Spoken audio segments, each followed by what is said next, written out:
everybody.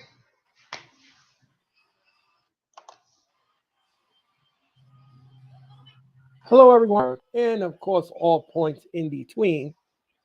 We are live here tonight,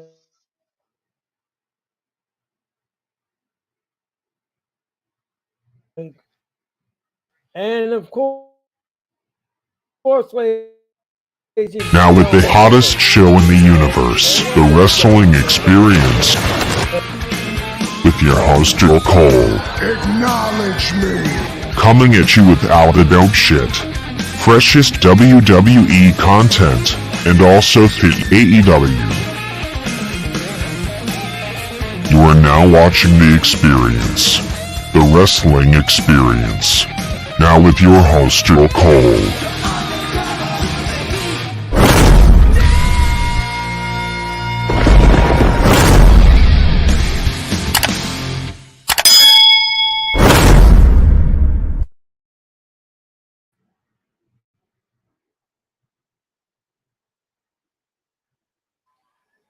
all right. Well, welcome, ladies and gentlemen, to the Raw Watch-A-Long. My name is Earl Cole, and I hope that you like that little intro, little ditty.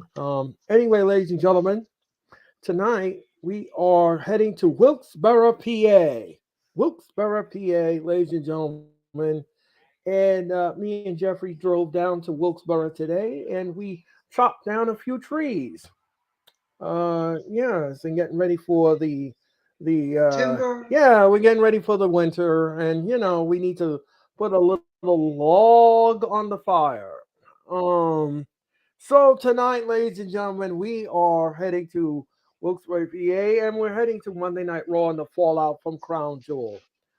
We hope that everyone enjoyed the Crown Jewel watch along. We hope that you enjoyed everything that we brought to you on the Hardcore Sports Network. Tonight, ladies and gentlemen, the Hardcore Sports Network is on the precipice of history because tonight, ladies and gentlemen, we can get our 200 subscriber. Our 200 subscriber is out there. We need to reel him in like a fish bait, and let's see if we can get that subscriber. Let's see if we can get that subscriber. So tonight, ladies and gentlemen, we are live on the Hardcore Sports Network on YouTube, on Jeffrey's channel, on my channel, and of course, you can follow Hardcore Sports Network on Twitch at hardcoresports1.com. Then you can follow them on Instagram, and of Hey, course, Sophie. you can follow them on Twitter at Hardcore Sports and hit that like button. Hit the like button on Jeffrey's channel. Hit the like button on my channel, and hit that like button on the Hardcore Ding. Sports Network. We greatly appreciate it. We greatly appreciate it. If you do not hit that like button, I will instruct Jeffrey to put you through a table. And you don't want You don't that. want that. You do not You don't want want that. that. No, How you you don't doing, want sports? you do not want that. Oh, ladies and gentlemen, I'm just kidding, of course. I'm kidding. It's a He's joke not between kidding. me and Jeffrey. He's So not you kidding. don't. He's not kidding. There's gonna really be somebody going through a table. It's not a joke.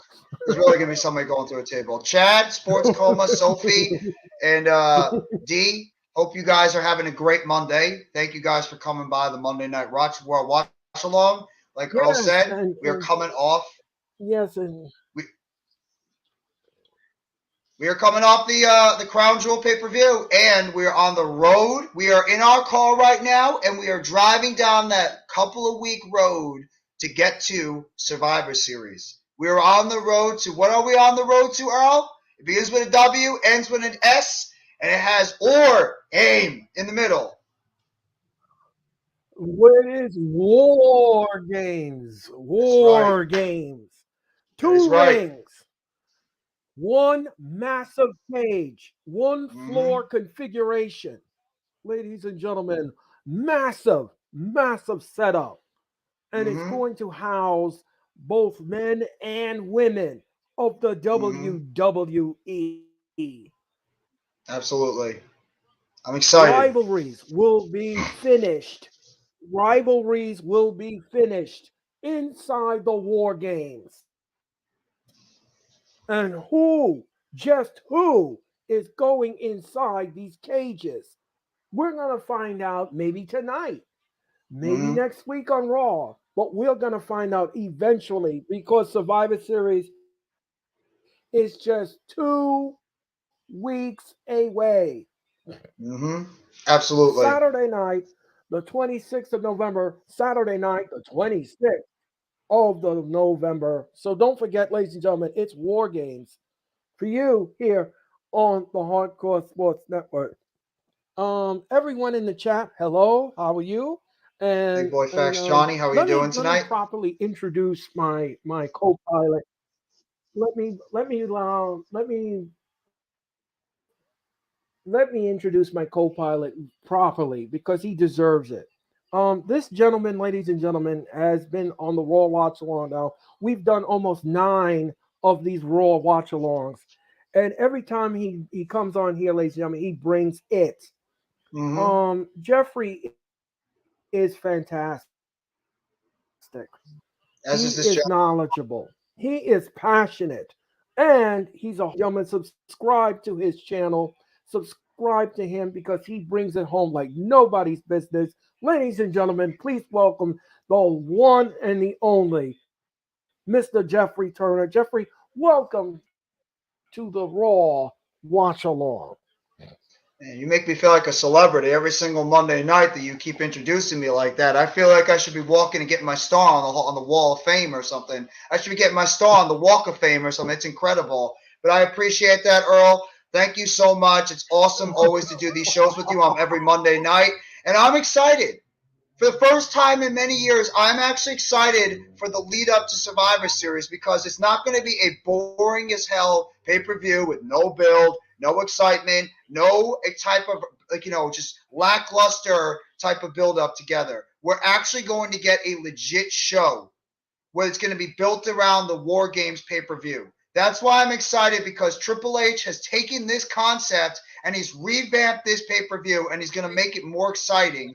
And it's all going to start tonight because I believe tonight we're going to start getting who will be involved in this War Games matchup for the men and the women because we have a couple weeks of a build-up for this pay-per-view in Boston. Keyword Boston, and we know what select person is from Boston, so think about that too. But we're going to get the build-up for these pay-per-views leading up to the big show on Saturday night, November 26th, Thanksgiving weekend, when we're all going to have all these big feuds, like Earl said, come to an end, collide in one of the most destructive cage matches in the history of this business. And leading into tonight, there's also one other big thing that will be happening on Monday Night Raw tonight. As Seth Rollins, the United States champion, as we're just about a minute away from kicking off Monday Night Raw, Seth Rollins tonight will be having an open challenge for his WWE United States Championship for tonight. So who can answer the bell? We don't know. Could it be somebody in that locker room currently? Could it be somebody that's coming back to the WWE?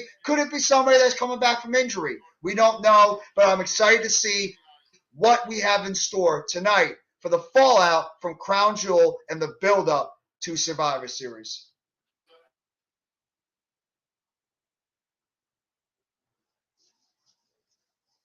What do you think about it, Earl?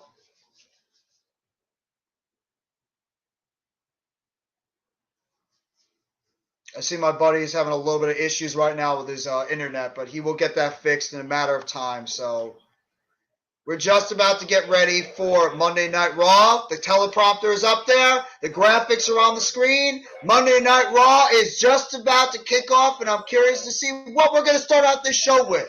Are we going to get the United States Championship? Are we going to start seeing people get added to this War Games matchups? You're going to find out in a matter of moments. My guy Earl is going to kick off the show like he always does every single Monday night. He's going to give you the recaps. He's going to give you promo recaps. He's going to give you match stuff. He's going to give you all the analysis that you need for every single Monday Night Raw. Every single Monday Night Raw. And just a reminder, you guys think you're only going to be seeing us on Monday Night Raw for the rest of this month?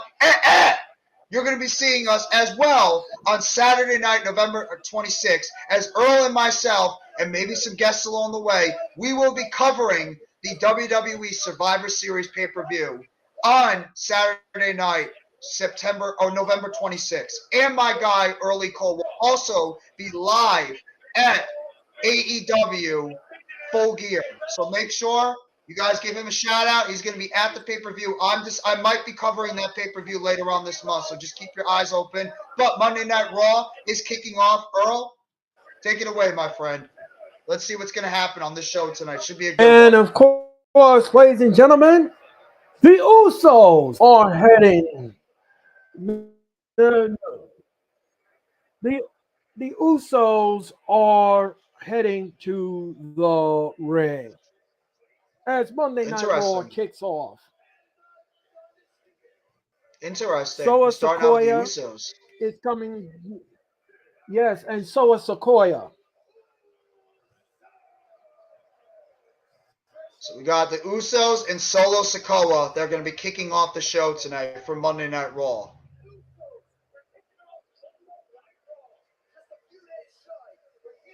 I like it. The crowd I seems like to it. love the Usos. What up, Mac? How you doing, bro? I hope you're Mac having a the Giants fantastic fan. Monday too, bro. Mac, bro, I hope that you're going to have some time on Saturday, November 26th, to be able to hop on the show with us, because I know for a fact you know War Games. I know for a fact you have got to be jacked up for what's going to be happening in a couple of weeks on Saturday night for WWE War Games. So hopefully you're going to be able to catch that pay-per-view, because it's going to be freaking awesome that night. Go ahead, Earl. Yes. So the Usos are in the ring right now, and they are ready to cut a promo. And as they showed on the graphic, you're going to be getting a WWE Universal Championship match this Friday as the Usos, coming off a tag team title defense against the Brawling Brutes at Crown Jewel. They will be taking on the New Day this Friday on SmackDown for those WWE Universal Tag Team Championships.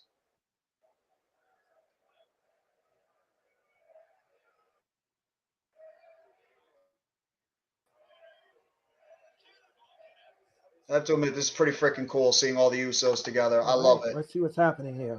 Damn right. I think Max can be with us on that night, so I'm excited. I think we're going to get a three-man table for Survivor Series, so I'm excited about that. But Earl, go ahead. We'll get the recap on what's going on with the show. Oh, yeah.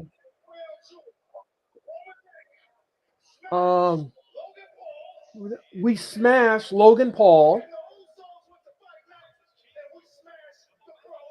and we smashed the Brawling Brutes, and we're still the ones.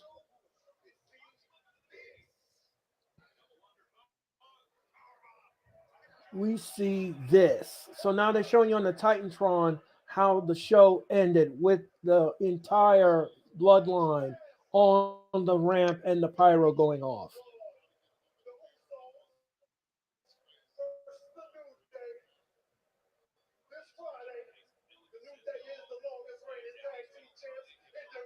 The Usos says that we are the longest reigning tag team champs, and we're going to be taking on the New Day on Friday Night SmackDown, which is an easy retainment. They are not coughing up the belts to the New Day.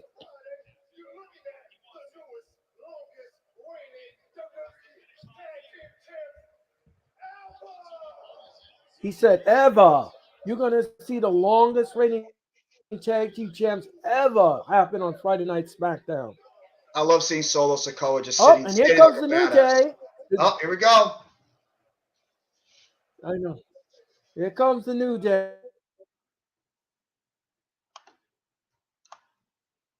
I friggin' love seeing just Solo Sikoa standing there like a badass.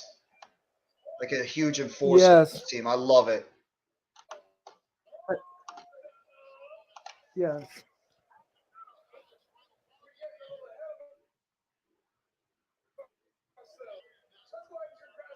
How do you feel about this again? We've seen the New Day and the Usos face off against each other so many times. Do you think it's redundant? Oh, looks like Earl's internet just had a little bit of an issues. But the New Day and the Usos are cutting a promo right now with one another. So I'm curious to see what they're going to say.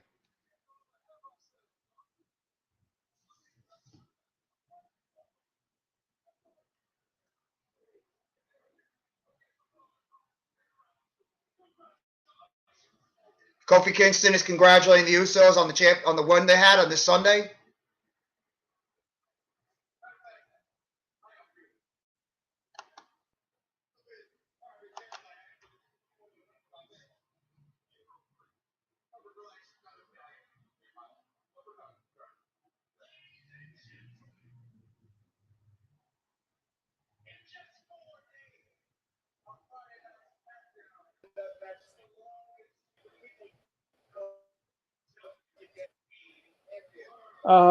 We Everything okay apologize, with your ladies and internet, gentlemen. Earl? We got kicked out of the stream. Yeah, little technical difficulties here with the Wi-Fi and everything else, but we're trying. We're navigating through it. So, what was the question you were asking me, Jeffrey? I was asking before if you're a little bit think this is a little bit too redundant with the Usos and the New Day facing off against one another, if like you're tired of seeing it, or if you don't mind seeing these guys face off against each other one more time. Because we've seen the Usos and the New Day face off against each other so many times over the years. I mean, I want this. I want this to be the end. I agree. This needs to come to an end. This is where you need other tag teams. I don't think we need to see this anymore. Yeah, this is where you need other tag teams to We step need to up. have something. Right. We need something fresh, something better in the pond. I mean, what other tag teams do we have, though? We have Hit Row. We got the Viking Raiders, who will be back soon. You got some tag teams on NXT. They could maybe come up.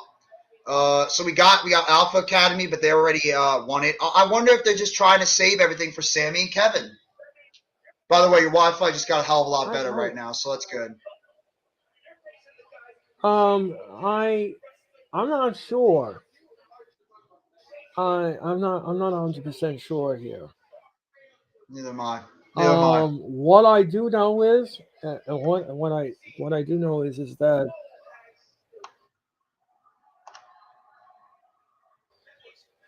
again.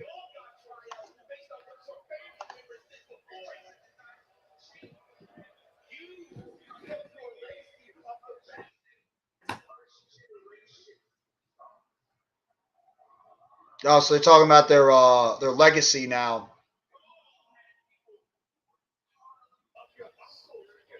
Ooh. Xavier's going in on them. He's talking about the fact that they were coddled, the Usos and Solo Sikoa, because of the fact their lineage, part of the Anoa'i family, while Kofi and Xavier were pretty much first-generation superstars that had to make it through the hard way. So he's digging in on the Usos right now. Here from the Usos.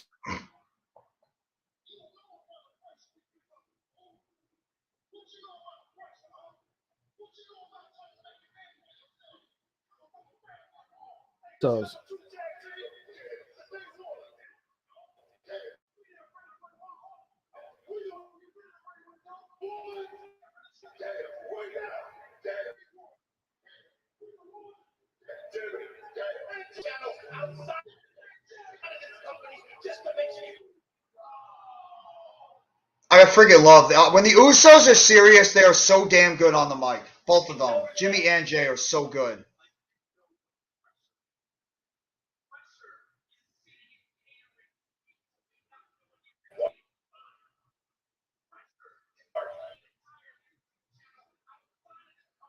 There we go. He's going in on him. He's talking about his YouTube channel, Up, Up, Down, Down. Xavier.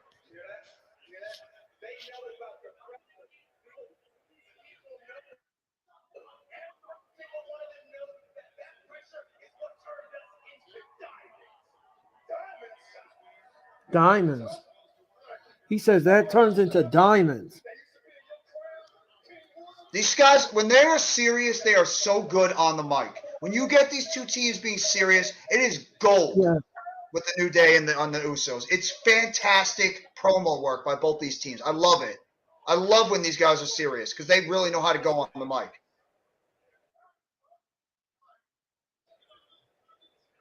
Yes.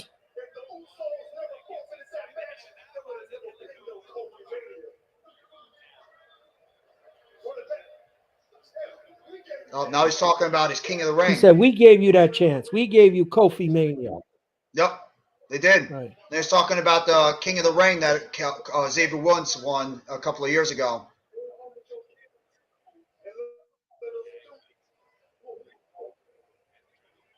And they had to forfeit.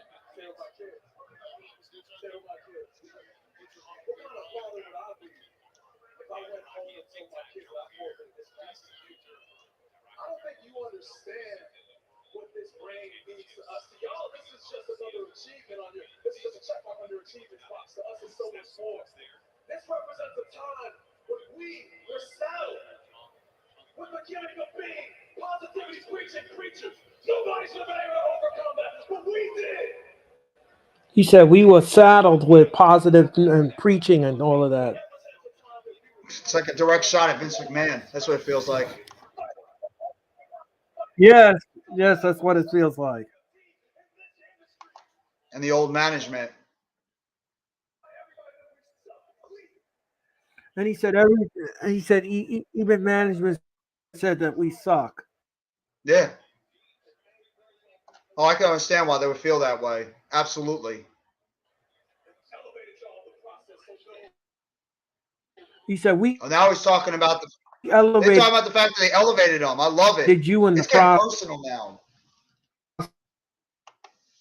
What up, AK? Thank you so much for coming by the stream, bro. I love this. This is good stuff. I'm loving this stream. I'm loving this promo battle right now. How are you tonight, sir?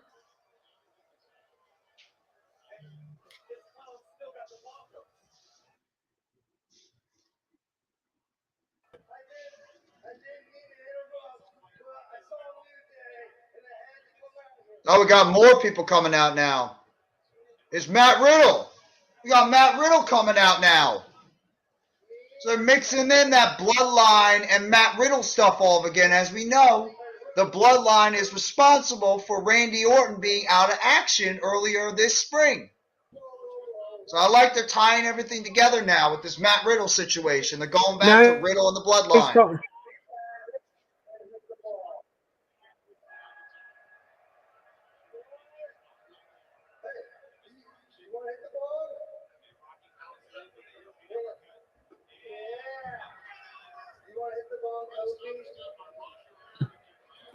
They're trying to be serious, and Riddle is just getting in the ring, and he wants to play bongos.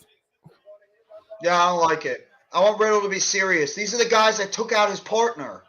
He should be serious right now and not screwing around. He'd be like, he should be pissed off because of what they did to him and Matt and Randy Orton months ago.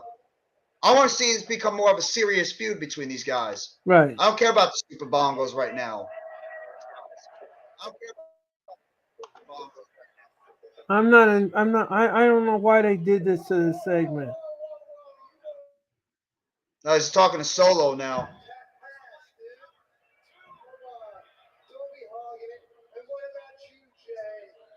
No, they just ruined the segment with this. I mean, come on, man. Why did you do that? You had such a good promo, and then you ruin it with this. Look at Jimmy. Jimmy's banging on the bongos.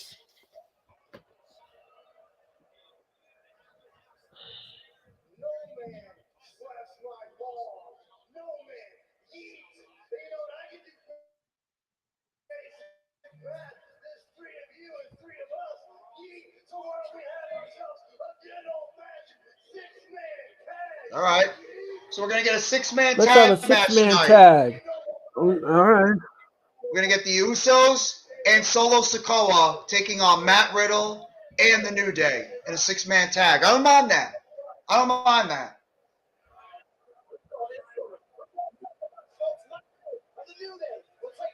No, and that's coming up next. We're going to commercial, ladies and gentlemen.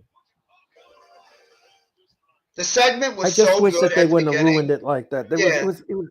It was going so well, and then they had to bring the stupid bongos things. Matt Riddle was at his best when they were making him serious. When he was going out there and he was not messing around, he was beating the hell out of people, and he's coming off like a serious person that could be a legit champion in the past. Now he's going back to being goofy Matt Riddle.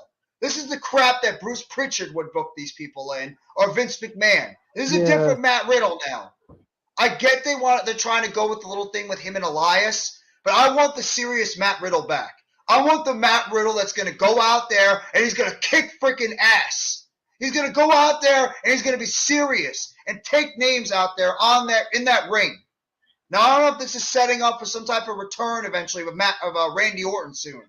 Because I've heard mixed reports on Randy Orton that he might be getting back surgery soon. I've heard mixed reports that he could be back soon. I don't know what's going on with Randy Orton, but I wonder what is going on with Matt Riddle, because he's sort of been fleeing and he's been floating in a sea of nowhere right now. Since Orton has gotten hurt and since the Seth Rollins feud is over now, Matt Riddle just seems lost. Like he's just in these goofy feuds with the Alpha Academy and Elias. Can we put Matt Riddle in something more serious? This is the problem when you have too many talents on your program. Yeah, somebody like Matt Riddle gets lost. I don't like it. I am not going to argue. I agree with the assessment. I agree. I mean, it's just it's bananas. It is bananas. I don't know what to tell you. I don't know what to say. The segment was going good, and then you threw in him playing the bongos. I didn't understand that. I mean, it's stupid. That made no sense to me. You're turning him back into a comedy character. Is he a comedy character? Is this guy going to have the jokes and stuff at times? I don't mind the jokes at times because Matt Riddle is just incredibly charismatic, and of course, like we all know about his gimmick. It comes off like, quote-unquote stoner. But at the same time, Matt Riddle has to be more serious so people can take him more seriously as a guy that can be a legit world champion. Matt Riddle's got it all. Make this guy more serious at times and stop with the goofy crap all the time. Seriously. If it's part of the gimmick, I get it. They're just probably, going with the motions until eventually Randy Orton gets back, whenever he gets back. But I don't like it. I don't like it at all. No, I don't like it either. I don't like it either, Jeffrey. I'm not a fan of it. The segment was going good. It was very passionate, but then you threw in the bongs and it just ruined the whole thing. It brought down the segment, and I just think that's just it's almost like a good soup. You're drinking a good soup, and then all of a sudden they put lemon juice in it. Yeah. And it just ruined it. I'll give you a better example. You're drinking really good soup, and then you get to the bottom, and it gets too salty and peppery. But we're back on Monday Night Raw, so Earl is going to be calling the 6-man matchup between the Usos and Solo Sikoa, taking on the New Day and Matt Riddle. Earl, take it away, my friend. So right now, Riddle has Jay all tied up, and he just power slammed him in the corner. He tags in Woods. Woods now has Jay in the corner, and he's just stomping the crap out of him. Unicorn stomp. Here we go. Tag in. Unicorn stomp in the corner. Unicorn stomp in the corner. And Riddle comes in again, and he's stomping on him too. He's paying homage to the New Day. Everybody's taking turns stomping on Jay in the corner. And now whips, drop kick right in the corner. He covers him. 1, 2. No, that is all he get is 1. They're kicking the crap out of Jimmy. They're kicking the crap out of Jimmy right now. They're beating the hell out of Jimmy Uso in the corner. Jimmy is just getting. Yeah, Jimmy. Right, and now Jimmy tags in Jay, and Jay is the legal man in the ring, and he just beating the stew out of Woods Kofi in the ring. Sorry, and a shoulder block, and nip up. Oh, beautiful leapfrog, another leapfrog, and a back elbow to Jay. 1, and just for a quick 2, note, we're going to be getting Johnny Gargano taking on The Miz later on Monday Night Raw. Obviously, they're continuing their storyline with The Miz and Dexter Lumis and Johnny Gargano. We're going to see how that's going to lead up. But Earl, go ahead. Just want to throw that out there. which I'm totally confused about that storyline. You're not the only one. Now, ladies and gentlemen, Woods is in the ring right now, and he has an armbar on Jay. Woods now takes the other arm and he wraps it around his own arm, and he's just stomping. He's just doing joint manipulation to Jay, and he rolls him up 1, 2. No, no, no, not right now, not today, not tomorrow. And he tags in Riddle. Riddle comes in the ring now, and he kicks him right in the guts, and a beautiful forearm by Riddle. Nope. Nope, nope, nope. Oh, Insuguri to Riddle. Nice little moveset there by Matt Riddle. Yes, I like Riddle it. now. Riddle's got a good set of offense. Yes. Riddle now from the second row. Oh, Sequoia just nailed. Just nailed. Just nailed Riddle on the outside. We're going to commercial. Oh, hard landing there So by we're Jay. in commercial. We are in commercial break, ladies and gentlemen. You are watching the Hardcore Sports Network. You are watching the Raw Watch-A-Long. My name is Earl Cole. That's the talented Mr. Jeffrey Turner. Please subscribe to Jeffrey's channel. Please subscribe to my channel. And please subscribe to the Hardcore Sports Network. We are one subscriber away, ladies and gentlemen, from 200. One subscriber away from 200 on the Hardcore Sports Network. So, please, everyone, hit that like button. Hit the like button on Jeffrey's channel. Hit the like button on my channel. And hit the like button on the Hardcore Sports Network. We greatly appreciate it. And sub to all of our channels, please. We greatly appreciate it. Here for you tonight on the Wrestling Experience with Earl Cole, the brand new name. Don't forget it. It's the Wrestling Experience with Earl Cole. Thank you very much. It's the Wrestling Experience with Earl Cole, not to be confused with the Wrestling Experience by itself. Right. The name has changed, but the show still remains the same. Very entertaining and very passionate about wrestling. Yes. Absolutely. And every Monday night we do this Raw Watch Along, ladies and gentlemen. And Jeffrey always brings it. And he will bring it to you on the second hour of Raw when Jeffrey will take over and he will bring us home on the hour number 2. So Hour number 2.5. tune in for Hour that. number 2.5. But we are in commercial, ladies. Hour 2.5, right? Hour 2.5. Thank you very much, Jeffrey, for that correction. You're welcome.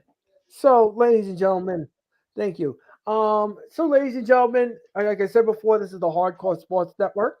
Follow them on Twitch at Hardcore Sports 1. Follow them on Twitter at Hardcore Sports N. And of course, you can subscribe to their YouTube channel. We are one subscriber away from 200. Let's see if we can get that. Let's see if we can get that tonight. We can catch a fish, and let's see if we can throw that line in the river and get that subscriber. And remember, everybody, yeah. And ladies and gentlemen, please make sure that you subscribe to Jeffrey's channel. Subscribe to my channel and subscribe to the Hardcore Sports Network and hit that like button. Hit the like button on all 3 of our channels. And if you don't, Jeffrey will put you through a table. And you don't want that. No, you don't. You don't. It's not going to just be a table. It's going to be chairs set up too and a ladder. I'm going to jump off the top ladder. I'm going to give you a big time splash off the top of the ladder. So I'm just saying, there's a steel chair underneath you.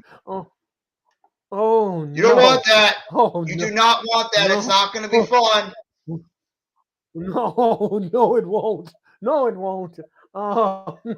We are back, ladies and gentlemen, with Monday Night Raw. And of course, Riddle being double teamed by the Usos in the corner. Just to let everybody know, Survivor Series War Games is sponsored by Supercard, the WWE Supercard, and it will be available in 2 weeks on November the 26th. So, I have to Uso, wonder if all three of Uso these now men. in the corner.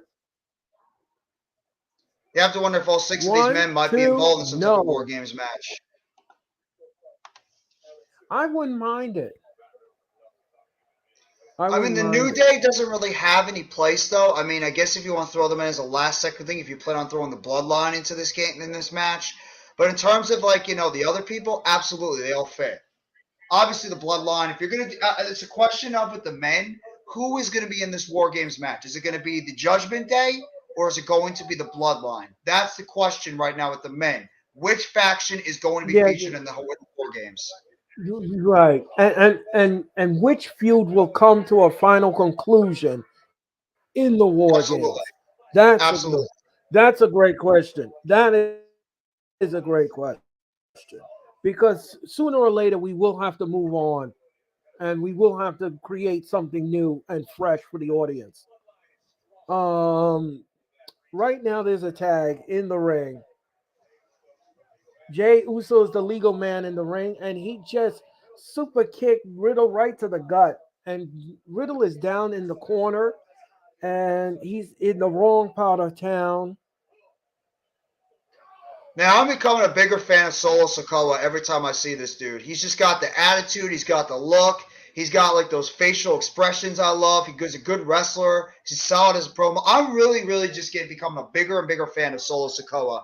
Every single week I watch this dude. He's awesome. I love watching Solo Yeah, Sikoa. and I have no I'm issues pretty with sure the him. Bloodline will be in War Games. I think so too, Mac, but they could decide to throw Judgment Day into the War Games. I really don't know. I think either one of those factions will be involved. The women's one is easy. It's obviously going to be Damage Control taking on, Alexa and Asuka and Bianca Belair and Candice LeRae. The men's one is it's tricky. I think it should be the Bloodline, but we never know. It could end up being Judgment Day. And to be perfectly honest with you, the way Judgment Day has been booked, I don't think they're worthy of going into War Games. You Oh, need they've been booked something. You tremendously, need though. They've something been booked like incredibly well. I think they absolutely deserve to be in War Games. They have been booked so well lately. DJ Storms think it could be against the New Day and the Brawling Brutes. That's a good point. That's a great point by DJ Storms. And shout out to that's a DJ good Storms and point. Mac the Giants fan. I That's a could if good. that's it could be Well, the Brawling Brutes and the New yeah, Day because of the fact they've been feuding with somebody like the New Day this Friday and of course the Brawling Brutes. oh, And then you could maybe throw a guy like Kevin Owens in oh, there as that fit guy. So I mean it makes sense. You know what? That's an excellent point. Brawling one, two, Brutes, New no, Day, Brawling Brutes, New Day, and Kevin Owens taking on right. Roman, Usos, Solo, Sami Zayn. That could be your 5-on-5 right there for the men. I think that's an excellent point by DJ Storms. I can easily see that happen. My apologies, Earl. Continue making that call. I just want to Yeah, make that point real quick. that's an excellent point. It No. makes sense. It was a great It makes point. sense. You made a Yeah, it great makes point. sense. It's 5-on-5. It makes absolute sense for that, and I can honestly see that maybe the direction they're going. Right. Sokoa, Sokoa now with a beautiful belly to belly suplex on on Kofi. Or you Oh, take jeez. What a we're gonna have Elias and Otis later what on a tonight too sport. on Monday Night Raw. Boring. Yeah, that's just a Um. filler feud. Solo is so friggin' good. This dude is Yeah. awesome. No, You yeah, from Long Island? and he's Me? Are you talking about me, Champagne Poppy? Or are you talking about Earl? Which one are you saying are from Long Island? Champagne Poppy, Champagne Poppy. So make sure that you hit that like button and subscribe to the Hardcore Sports Network. Maybe it's Yes. you who subscribes to the Hardcore Sports Network, and you could be the 200th person. Oh, me? No, Hit I am that not like from Long button. Island. I am not New York. born. I'm actually in New Jersey. I'm from New Jersey.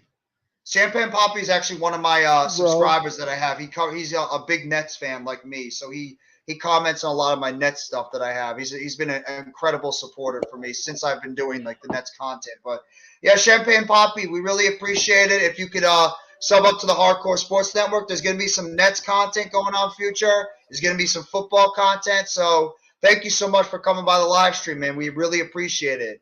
Thank you. But seriously, I think that might be the direction that they might be going, Earl. Just thinking about it with that whole thing that Max said and DJ Storms, that could possibly be the direction they go heading into Survivor Series because it really makes sense. The Brawling Brutes right now, as well as the New Day, they're tied up in a feud with the Bloodline. And if you don't want to have Kevin Owens, you could have Sheamus, who's coming back. Obviously, we know he got married recently to his fiance. Congratulations to him. You could bring him back in this storyline, and you could put him right in there, joining his Brawling Brutes buddies, as well as the New Day, and you have the Bloodline already 5-on-5. So there you go. That's your their matchup set up right there, with Sami Zayn being the other guy. So maybe you have Sami Zayn do something at War Games, possibly cost the Bloodline the win there, and then that could start the friction between Sami Zayn and the Bloodline, and then that's how you get Kevin Owens inserted into that feud. So that could be the direction they go. That's an excellent point by Mac and DJ Storms. Had to throw it out there. Anytime, man. Appreciate what you do for me. Thank you so much. And sub up to Earl, too, if you're a wrestling fan. Thank you very much, Champagne Poppy. And subscribe to the Hardcore Sports Network. Subscribe to Jeffrey's channel. Subscribe to my channel. And hit that like button. Like I said, hit that like button on the Hardcore Sports Network. On Jeffrey's channel and my channel, we greatly appreciate it. We are in the middle of commercial, ladies and gentlemen, and you are watching the Raw Watch-A-Long here on the Hardcore Sports Network. Now, here's another question I got for you before we get back from commercial break. What the hell are we going to be doing with these WWE Women's Tag Team titles? We know about what happened at Crown Jewel, where Damage Control lost the titles on Raw last week, and then they gained them right back thanks to help from Nikki Cross. Is Nikki Cross going to be part of Damage Control? Is she going to be involved in this matchup of Damage Control going into Survivor Series? I see it. It's possible. You got to think about it. I mean, Damage Control. It's just been booked to oblivion. I don't even. That's the damn truth. I don't know. That's the damnest truth I've ever heard. Yeah, I'm sorry. I mean, look at their booking, and look at Judgment Day's booking. It's almost like night and day. It's almost like because Judgment Day is over. Judgment Day is more over as heels right now than the Sequoia. Judgment Day is more over right now than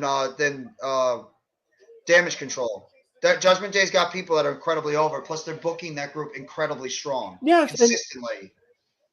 Yeah, but that's what I'm talking about.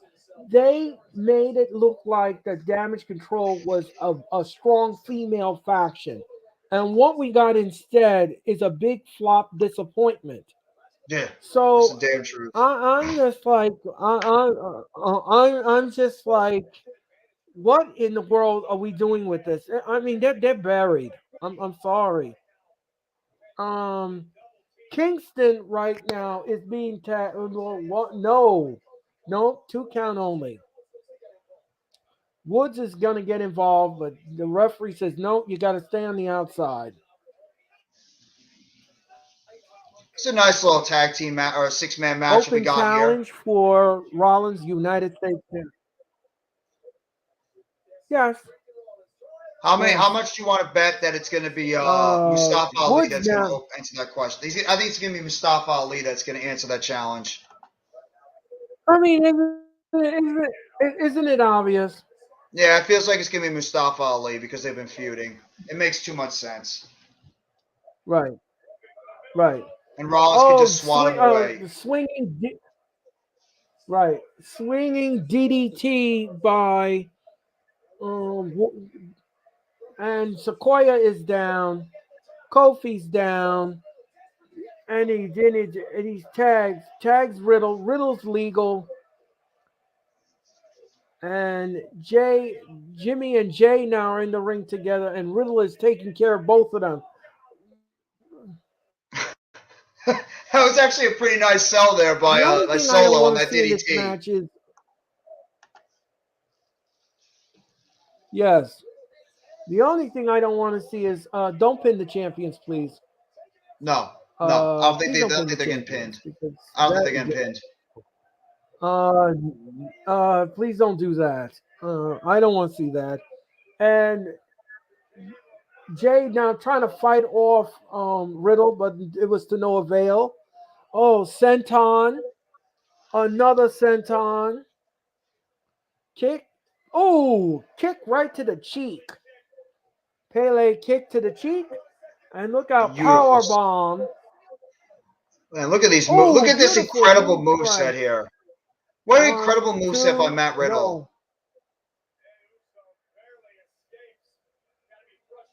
no. Matt Riddle is so good.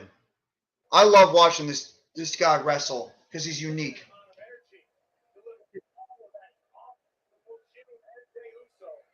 Yeah, the only thing is, I just wish they would make it more serious and stop with the bongs. I mean, it's just ridiculous. Oh yeah, because he's so damn good in the ring. The dude is incredible going in the ring. He's one of the few guys that have been able to transition from the professional, MMA style, all the way into WWE, and he's been doing it so well in terms of his in-ring prowess. It's amazing to watch how much he's transitioned into a WWE superstar. Exactly. Jimmy is legal, but Riddle didn't see the blind tag. Oh, bye. 1, 2, no. Xavier Woods breaks it up. So Sequoia gets a super kick. Woods with a right hand. She grabs Sequoia. Sequoia now throws Woods outside. Now he's going to drag Sequoia on the outside. Oh, over the announce table goes Woods. Oh, catches Kofi in midair and throws him right into the steel steps. There you go. Throw him outside the ring. Oh, floating bro. Flying Uso. All of the men are down. All of the men are down in this match. What an elbow shot by Sikoa. Yes. We got chaos, Jeffrey. We have straight up chaos. It's absolute straight up chaos. Look at that floating bro by Matt Riddle. What a floating bro by Matt Riddle coming off the outside. That was nice. DDT.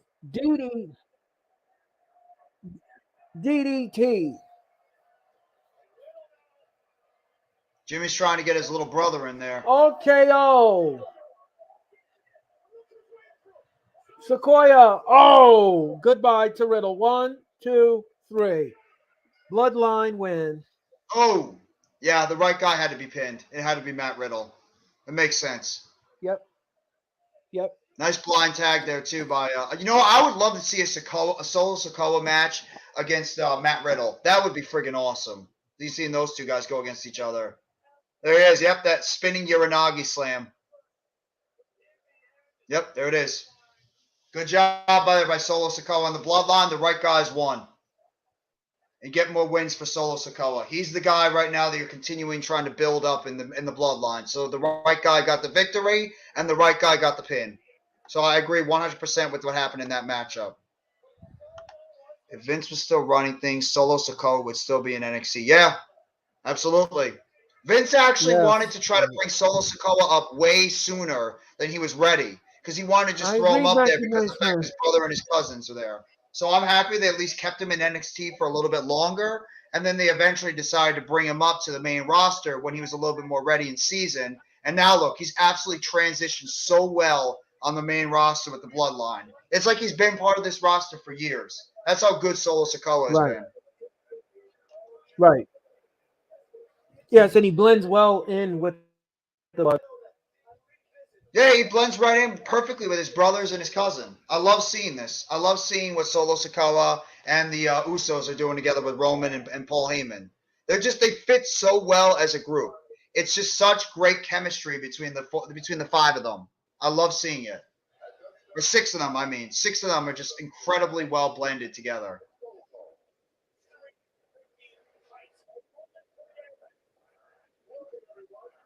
Right. Talking about Crown Jewel right now. They're going over Crown Jewel and everything that happened at the pay-per-view this past Saturday afternoon. Just reviewing the show as overall. And Which is Jeffrey actually a and good show.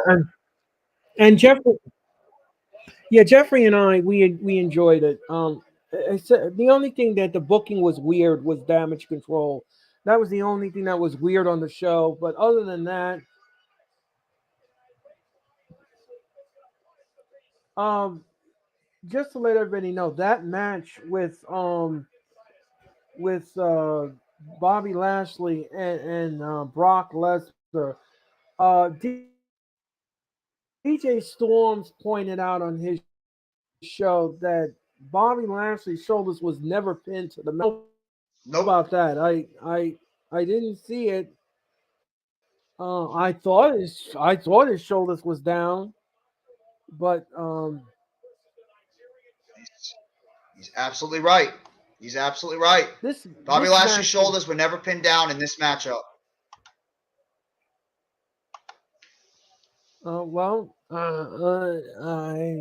I guess I must have missed that.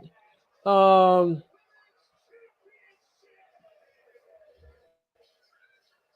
yes, and Jeffrey did call Omos and the monster. Um, I was so thrilled to that call that match a was. stellar matchup. Can't miss. Can't miss matchup. Braun Strowman and Omos. I'm telling you, can't miss matchup. It was just absolutely stellar. Please give me a break. That match was a disaster. This match was friggin' awesome. Bayley and Bianca Belair was unbelievably good. This is probably my favorite match of the Yes, entire card was Bayley and Bianca. I love the ending yes, too. I love the ending, the way Bianca won the match. That right, was my favorite match of the entire card. I thought the ladies right. killed it on that night. And Roman and you know what? Roman and Logan Paul killed it too. And you know what? I'm not going to be a douche. Prayers out to Logan Paul. He unfortunately looked like he destroyed his knee. He tore his ACL, his MCL, and his meniscus in this matchup, and he fought through the rest of the matchup with a busted up knee. So he's going to be out for a very long time. Prayers out to Logan Paul, and his younger brother Jake Paul somehow got involved in this whole thing as well. So you have to wonder if maybe Jake Paul might have some type of inclusion with the WWE going forward now that his brother is going to be on the shelf long term with an injury. So yeah, I'm just curious to see what's going to happen because Jake Paul and Solo Sikoa had a very interesting stare down in the middle of that matchup on the outside. So we'll have to wait and see what happens. But yeah, I thought the pay-per-view was great. I thought the main event was great. I thought the ladies killed it. I thought the show overall, fighting-wise, was pretty good. And now we're going to get the great Baron Corbin out here tonight. Baron Corbin is now coming out here with JBL. And honestly, I don't care. I'm starting to not care about these two. I'm starting not to care about Baron Corbin and JBL. I'm really not. I'm starting to get bored by these two. I have to be honest. I don't know how you feel about it, Earl, but I'm starting to get bored with Baron Corbin and JBL. I think you are. I think you are correct with that assessment. I mean, if you think I'm jumping the gun, let me know. Maybe I'm just not giving this enough time. But honestly, I'm not feeling this feud. I'm not.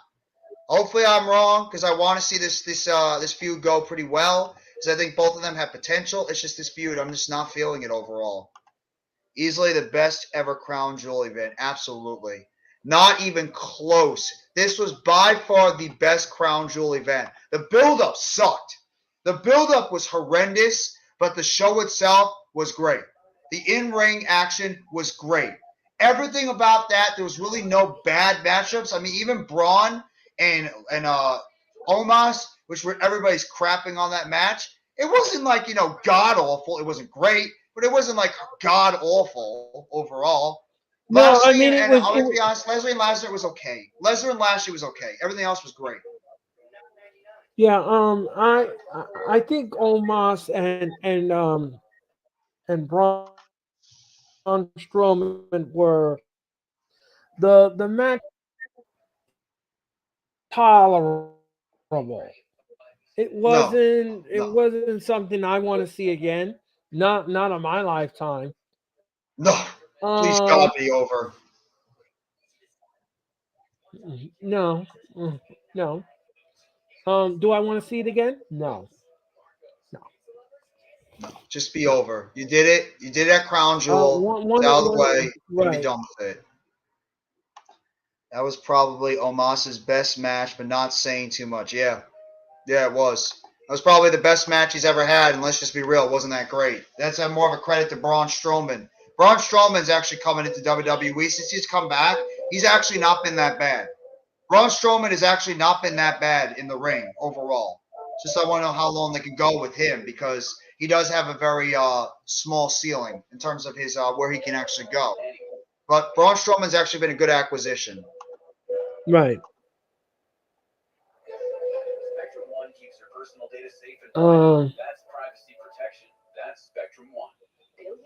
Um, I agree with the assessment and everything else. Ladies and gentlemen, we are in commercial break. We are in commercial break, ladies and gentlemen, and you are watching the Raw Watch Along here tonight on the Wrestling Experience with Earl Cole. Don't remember the new name. It is the Wrestling Experience with Earl Cole. And yes, Not to be ladies and confused with gentlemen, wrestling experience. right. So that's the new name for my show, and I hope everybody will get on board, so to speak. Tonight, ladies and gentlemen, we are broadcasting on Jeffrey's channel, my channel, and of course the Hardcore Sports Network. Hit the like button on all three channels. We greatly appreciate it.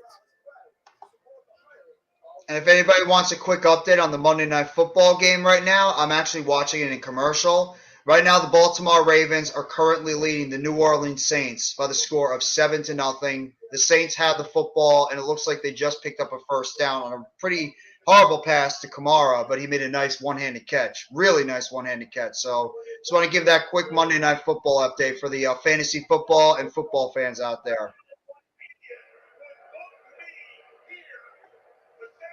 Here we go. We're back to good old JBL.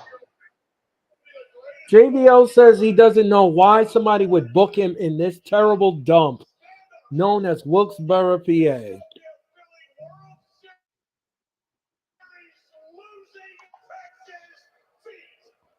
He says now he's poking fun at the Phillies fans and saying that the Philly fans are losers because their baseball team lost.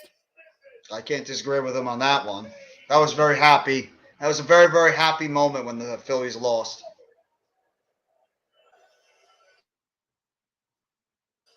And here comes Baron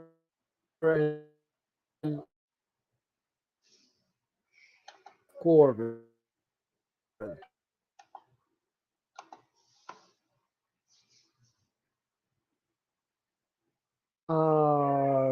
Here comes Baron.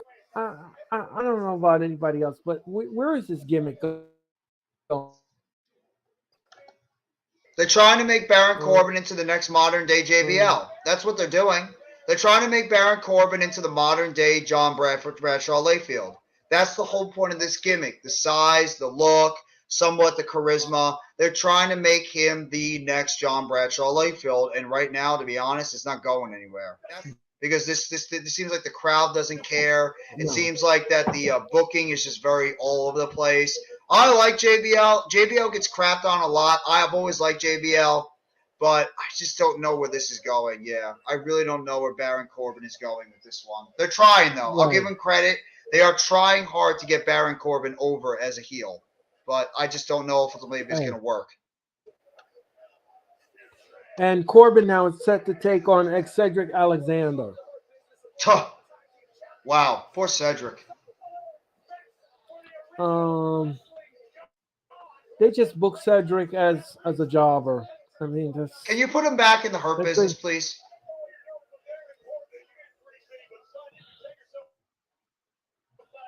Can you put him back in the Hurt Business? Am I wrong? Can he go back to being in the listen Hurt when Business? um yeah, they did an interview with Bobby Lashley, and he says that he's been trying to get the Hurt Business back together again, but that decision needs to come from Triple H If because Triple when H they thinks it'll make disbanded them, it money, was well, if Triple H thinks it'll make money, he'll put them together. But Earl, we'll talk about that a little later. The matchup has started, so Earl, go ahead. Call this matchup between Baron Corbin and Cedric Alexander. all right. So, ladies and gentlemen, Baron Corbin now has got Cedric in the corner, and he whips Cedric into the other corner. Head of steam, and he slips out very quick, like cat reflexes. Is Baron Corbin? Wow, what a clothesline!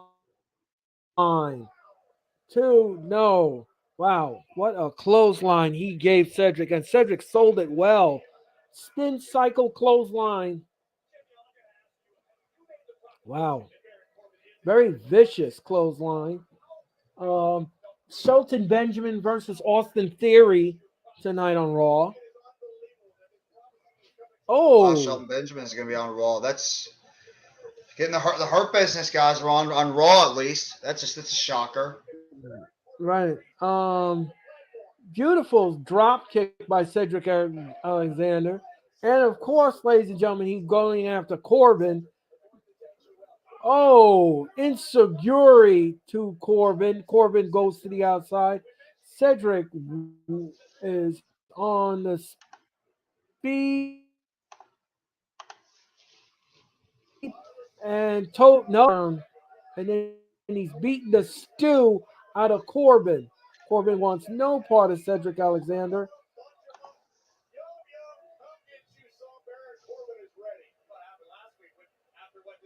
I like Uh-oh. Cedric. I End really of like him. days to Cedric. 1, 2, 3. That is it. You know where I think this might be going? Maybe they're going to have these guys on television so much with Cedric and Shelton. They just keep losing and losing. And then eventually the two of them just get sick of it and they have some backstage segments. And you have both Cedric and Shelton, along with Lashley and MVP, reunite together. And they're just like, you know what? We're done with this BS. It's going to be like a little bit of a played out story. And then all of a sudden, Cedric and Shelton reunite with the Hurt Business. And with Shelton, can we give him back his old goddamn theme song? I hate his new theme song. Can you give him back the Ain't No Stopping Me Now theme song, which was so damn good? Give him back his old theme that was so good when he was going up against Triple H back in the day. Please. I don't like his new theme. And there's Seth. Seth Rollins dancing in the background. The most popular superstar right now in the WWE by far is Seth Rollins, and he's coming out next. Seth Rollins is coming out next, and we are going to find out who is going to be the challenger for the Open Challenge on the United States Championship. I love it when Seth Rollins comes out. I get happy when Seth comes out. And I heard they're making him a babyface. I heard that Seth Rollins is quietly going to be a babyface. That one's a little curious to me. But I'll give it a chance. That's a head scratcher. I wouldn't have turned him babyface. I don't think the audience would gravitate to that. They're not going to care. They love as long as he keeps that obnoxious type personality he has, but it's like a babyface type obnoxiousness and confidence. And also the fact that they love his theme song. Everybody sings that theme song. I think that's the reason why that it's not going to matter as much, because everybody loves Seth Rollins' theme song. They're always singing it. So I don't think it really matters at the same time.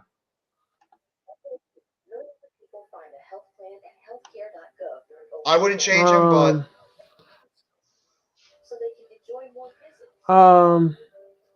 just to let everybody know, Raw is in commercial break.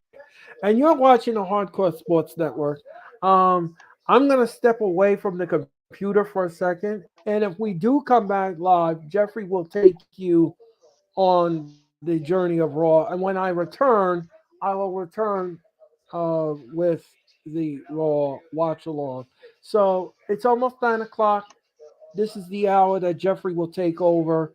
And folks, it's been a pleasure calling the first hour of Raw. Now Jeffrey will be calling the 2.5 hour segments of Raw, and we will bring you home with the Raw watch along. So I'll be back, but Jeffrey will be in the driver's seat. Thank you very much, ladies and Vroom, gentlemen. vroom, vroom, And vroom, please make vroom. sure that you and please, ladies and gentlemen, subscribe to Jeffrey's channel, subscribe to my channel, and subscribe to the Hardcore Sports Network. We greatly appreciate it. Hit that like button. Hit the like button on Jeffrey's channel. Hit the like button on my channel, and hit the like button on the Hardcore Sports Network. Because if you don't, Jeffrey will give you the Buddha Doom. And you don't want the Buddha Doom. No, you No, the don't. Buddha do is not very friendly.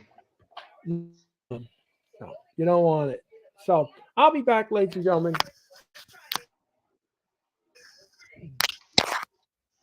So we're going to be about to get Seth Rollins coming out here to the ring any second now, fellas. So I'm really curious to see who is going to be the mystery challenger for Seth Rollins in this open United States Championship matchup. Is it going to be Mustafa Ali? Is it going to be somebody else we don't know? Is it going to be somebody that is possibly making their return to the WWE? These are the questions that we're waiting to see, because with Triple H in charge, anything is possible. Maybe we get somebody that's coming back into the WWE that we did not even realize. I think it's going to be Mustafa Ali. If you guys have any suggestions of who it possibly could be in this open challenge for the United States Championship, throw it in the comments section and let us know who you might think would be the person that could possibly be the one to have the open challenge. I think it's Mustafa Ali. Could be surprised by somebody else, but we're going to find out and wait as we get back to Monday Night Raw. But either way, I thought the first segment was really good up until the silliness with Matt Riddle. Then I thought it took a little bit of a nosedive. I didn't love that. And I thought the matchup, though, was pretty solid. I enjoyed the six-man tag between Matt Riddle and the New Day taking on the Usos, as well as they're talking about, did you know with over 40 million views, Logan Paul's astonishing top rope jump is WWE's most viewed social media clip of 2022. So there you go. Logan Paul doing a splash off the top rope was the most viewed thing. As we're getting Seth Rollins now, Seth Rollins, the visionary, has come to Monday Night Raw. Seth Rollins is here. I love it. I hope it's a surprise return too, and I have somebody in my mind that I hope it's going to be. Seth Rollins got the blonde streak back in his hair. As you remember, when Seth Rollins first debuted in WWE, he had the blonde in his hair when he was part of the Shield. Burn it down! The most over guy in this friggin' company right now is easily Seth freaking Rollins. Everybody loves Seth. Everybody is singing Seth's theme song. This dude is so good and so white hot right now in the WWE. It's insane. I get happy. Everybody gets happy when Seth freaking Rollins is in the WWE ring. I think he may be going against Mustafa Ali at Survivor Series. It's possible. There has to be some type of end game going on with Mustafa Ali and Seth Rollins, and definitely a matchup at Survivor Series could be the thing that they might go for in terms of their direction. But I'm really curious to see if maybe they'll have a matchup here, and maybe we get a return, and then that's how we're going to get this matchup built up for Survivor Series going forward between Seth Rollins and another opponent, or it could be Seth Rollins going up against a guy like Mustafa Ali. Either way, I won't complain. I just want to know where this is going with Mustafa Ali and Seth Rollins. That's the one thing that I'm curious about.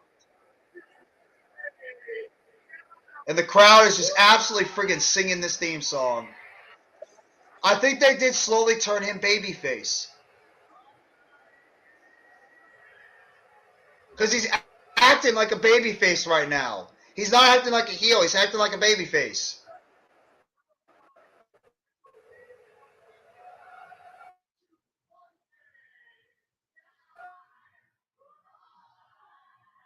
He's saying, welcome to Monday Night Rollins. Seth Rollins is running around the ring singing. It's unbelievable. It's been a long time since I've seen a theme song get over this much like Seth Rollins' theme song. It is awesome to see how much people love this friggin' theme song.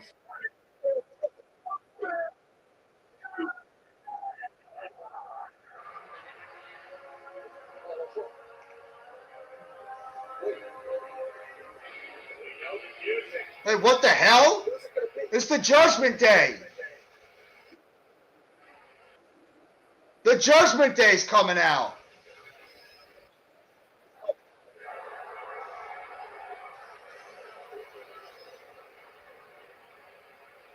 All right. I'm intrigued by this. I like this. The Judgment Day's coming out with Seth Rollins in the ring. I like this. I'm very, very happy about this right now. I want to see where this is going to go. Are we going to get Seth Rollins mixing it up with Finn Balor or Damian Priest or maybe even Dominic Mysterio? I don't mind this at all. I love this freaking entrance too. I was very, very reserved with the Judgment Day when they first lost Edge as their leader. I have to say, I love what Triple H has done with this group. This faction feels so important now. They feel so good. Every single one of them are doing an excellent job in their role. Triple H has booked them incredibly strong. Damian Priest is like that big enforcer that you need. Finn Balor is the leader somewhat of this group. Rhea Ripley's more the leader, if anything. And I love the little dynamic between her and Dominic Mysterio. I think it's the best thing in this group right now is the little dynamic they have. And they look like such a badass foursome in this group. I absolutely love the Judgment Day. And this possibly could be setting up something for a possible 5-on-5 traditional Survivor Series matchup. If you think about it, the OC right now, they got 3. Judgment Day, they got 3. Maybe you add some other pieces in there here and there. Maybe you have yourself a setup for the Survivor Series going forward. But this is very intriguing right now, what we have with this little inquiry, as the Judgment Day right now is surrounding the outside of the ring, and Finn Balor is the one in the ring answering the call with Seth Rollins. So are we going to get Finn Balor and Seth Rollins in the ring? Are we going to get Seth and Finn? Are we getting Seth and Finn? I am 1,000% all good with Seth and Finn. How you doing, Earl? I'm doing fine. And welcome back to the Hardcore Sports Network.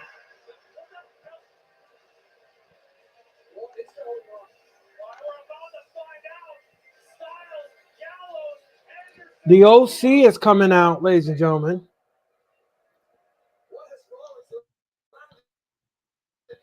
So now we got the OC coming out. Okay.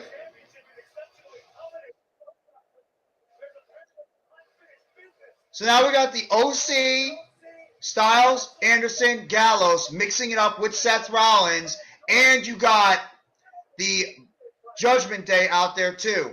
This is intriguing. This is very intriguing how this is going to go down. Very intriguing. This is very intriguing. I'm kind of curious to see what happens here.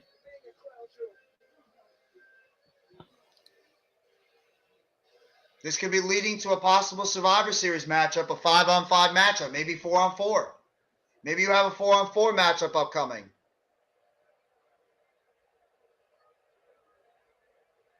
Rollins is hightailing it out of the ring, and he said, forget about this challenge. I am done. Yep. He wants to just get the hell out of the ring, and he's just going to let the OC and the Judgment Day just go at it. Seth Rollins wants nothing to do with these guys.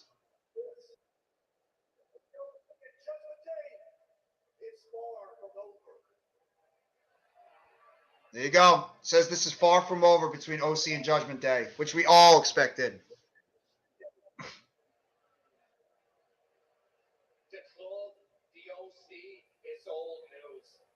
So as far as I'm concerned, the 3 of you can go. That's the problem. That's the problem. It's always been the 3 of us against the 4 of you. Uh-oh, here comes Raquel. There you you Raquel go. Rodriguez. They got it, Mac. Raquel Rodriguez is now the female enforcer for the OC, which I think is a perfect fit because now they have their Rhea Ripley repellent. I like it. And Raquel needed something. So, I mean, you're going to get Raquel and Rhea. Who the hell would not be excited about that? Two of the best women in the WWE.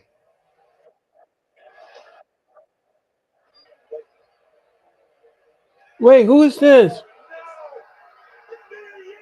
Mia Yim! It's Oh, Mia Yim! Mia Yim is back! Wow! And Mia Yim is back! And she is the new enforcer for the OC. And Mia and Rhea have a history with one another.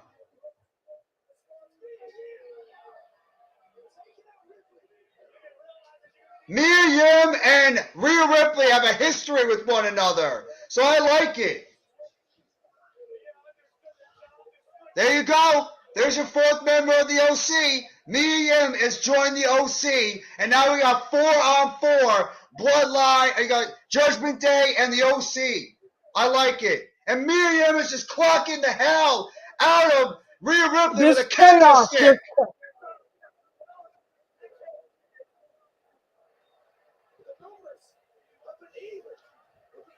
This smell war games. Yeah, I think this might be your war games. Mac, I know you were saying Bloodline before. This feels like war games right now with these women. This feels like war games. Yeah, I agree. And look what you got in the ring now. AJ Styles and Finn Balor, what's all been about. These two great superstars, the leaders of these groups. In the ring, what we've all wanted. Balor and Styles. And they're beating the hell out of each other. Styles and Balor are beating the hell out of each other right now. And Balor just gets the hell out of there. Oh, boy. Oh, man. Oh! What a catch by Styles. He caught him in the Styles Clash. He caught him directly in the Styles Clash. Dominic tried to sneak in, and he was caught in the Styles Clash. So there we go. Dominic, Rhea, you got Damian Priest and Finn Balor, and now you got Carl Anderson, AJ Styles, Luke Gallows, and Mia Yim. 4-on-4. That could be your War Games matchup. That could be your War Games matchup getting set up. Yep. Mia Yim is back. I knew Mia Yim was coming back. I knew Mia Yim was coming back. I had a feeling. I thought she would go to AEW because of the fact that her husband is in AEW. But you know what? I never was a huge Mia Yim fan, but I think she does have some intangibles where she could be a good addition to the roster, especially with the fact there was a report out there that Triple H was trying to bring in experienced women to help restock that women's division. You already got Emma back. You just brought Mia Yim back. There's been rumors that Tegan Nox might be on her way back to WWE. Obviously, we have Sasha Banks and Naomi. You know about the teaser that they have with Sasha Banks and Naomi. They were added back to the Titantron going forward in the Crown Jewel event. And also, there's been rumors about Chelsea Green coming back. So Triple H is going out of his way right now to try to bring back a lot of women's talents to go forward. I don't think that it's going to be the War Games match. I think the Bloodline will be part of it. I don't know. I mean, you could go either way, but I think I really believe that this feels more like a personal feud that has more of a War Games type feel. Because the Bloodline, they've been feuding a lot with, like, you know, the New Day and the others, but this feels like a War Games type matchup. It does. It feels like a War Games type feud with these these factions. And it's Mitch Carvey. One more subscriber to 200. Yes, Mitch. Yes. We're trying, Mitch. We're trying. They said War Games will be 5 versus 5. You can always add a fifth person for each side. You can always add a fifth. You can always add a fifth. But this feud is too personal. this feud is too personal for you not to put it in War Games. I mean, this feud is Yeah. gold. And now you add Mia Yim to the mix. I mean, this is just gonna this is gonna amp this up just a little bit more. Well, if So you I'm don't do, excited. I'm excited too, and I want to see where this is going to go. But if you want, you can do a 4-on-4 traditional Survivor Series match. A Survivor Series match doesn't necessarily have to be 5-on-5. You can go traditional 4-on-4. So if you want the Bloodline to be involved in the War Games matchup, you can have the OC, obviously Carl Anderson, Doc Gallows, AJ Styles, Mia Yim, and they can go up against the Judgment Day, Rhea Ripley, Finn Balor, Damian Priest, and of course Dominic Mysterio. That's how you can do that. If you want, if you don't want to have a War Games match, you could have a traditional 4-on-4 Survivor Series matchup with those 8 people. So I could see it possibly happening. Right. I see. That's the Vince McMahon mantra. He didn't want to do intergender. Would Triple H go out of his way and be like, you know what? I don't care if it's intergender. I'm gonna put out what I think is the most personal feud, and it doesn't have to be traditional 5-on-5 for the War Games. It doesn't. They might have said that. Maybe there's still 2 other people that want to be involved, but I think in just a personal aspect, this feud feels more like War Games. It really does. It feels more like a War Games type feud, but I'll wait and see what's going to happen with the Bloodline going forward. And then let me just say something about that. Let me piggyback off of what Jeffrey said. This feud is too personal. It's too personal, and it needs to go into War Games. It just needs it. It's screaming for War Games. It screams for it. So you you could do you. And I thought they have a women's War Games match. They do. They do have a women's War Games match. That's going to be the women's one is easy. It's going to be Damage Control. They're going to be taking on Bianca Belair, and it is grueling, but at the same time, the women are going to have a War Games match too, and they're already setting it up for who's going to be involved in it.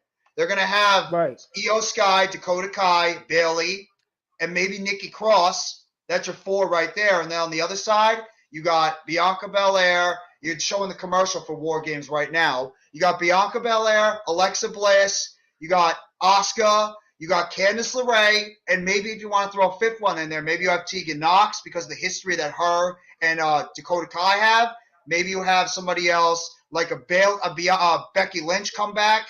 If she's on the men coming back, you could have Charlotte come back and be part of that feud. You're going to maybe have somebody else. You could also elevate a couple of people from NXT, like Toxic Attraction or something, that can be involved. And we're going right now backstage with Kathy Kelly. Seth Rollins is there right now.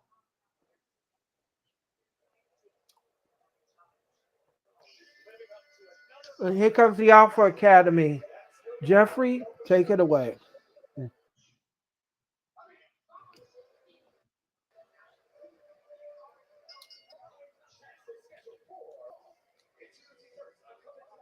So Seth Rollins just said that we're still going to get an open challenge tonight for the United States Championship no matter what. So the United States Championship match was not called off. We're still going to get Seth Rollins in an open challenge, which could mean we could get the possibility of a Mustafa Ali return or maybe somebody else that could be included in this matchup.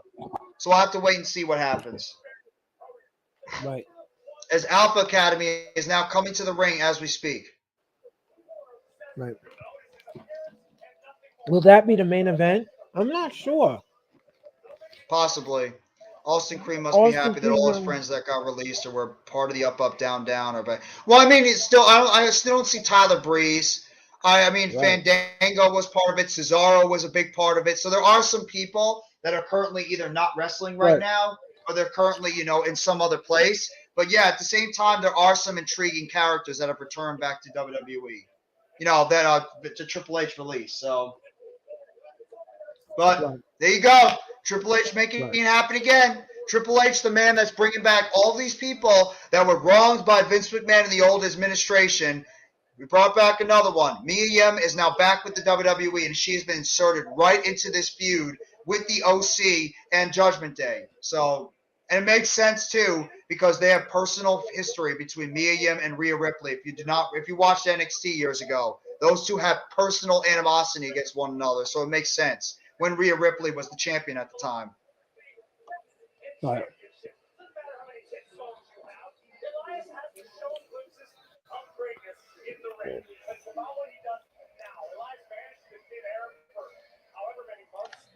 And here we go. Here comes Elias now. Okay. Elias versus Otis, obviously, is the matchup that we're going to be getting.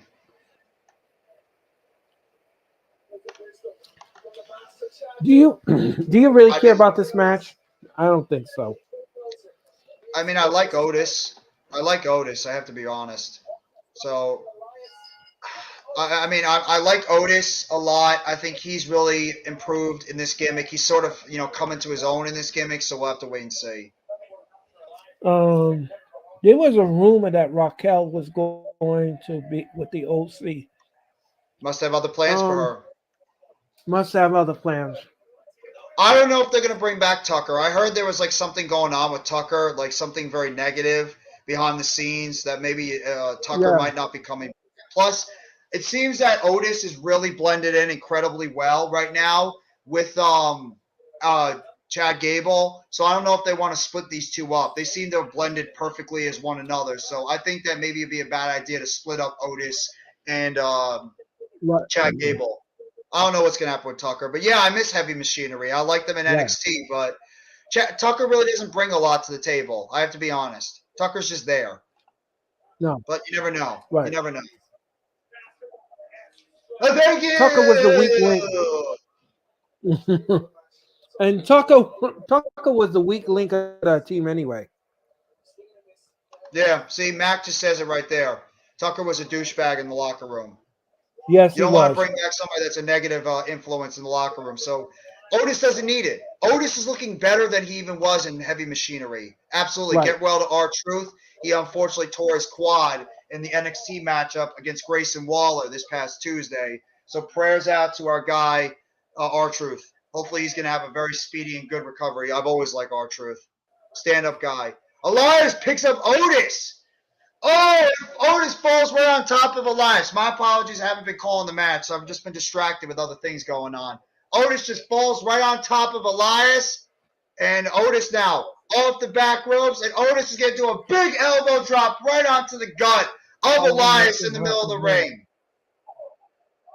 Otis now is just grabbing him right here by the pressure points on by his neck. Elias is just screaming in pain. AEW must be happy not getting Mia Yim. Well, nah, they're not going to care. Mia Yim's a solid wrestler, but they have enough talent over there in AEW. They don't need Mia Yim. They have enough talent in AEW. So, I mean, yeah, it's going to sting a little bit, but they don't need Mia Yim in that women's division. You can go for bigger and better, honestly. Right. Otis just goes flying off the post. He's holding his shoulder. Elias is now on the ground. Elias with a big knee to the face, right in the face of Otis. Otis staggered, but he comes right back to Elias. Another knee, and Otis just falls over like a tree. Elias jumps on top 1, 2, and Otis kicks out at 2. Vicious knee to the face by Elias, right to the knee of Otis. 2, 3.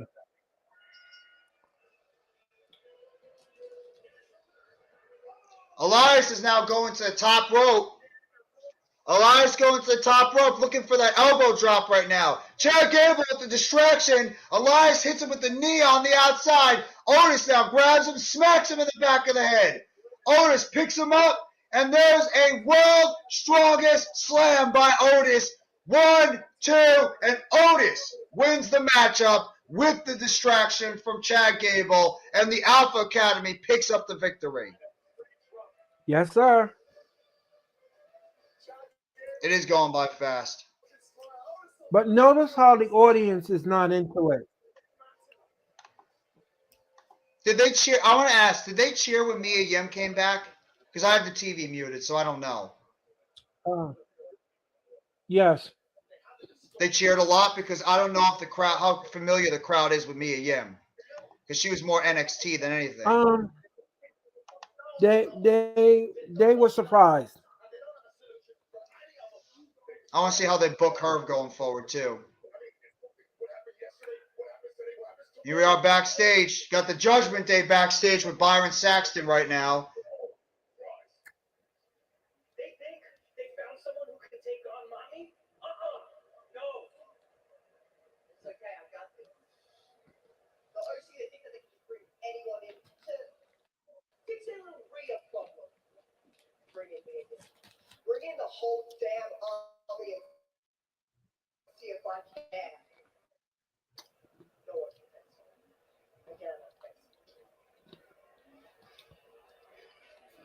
What did Rhea just say?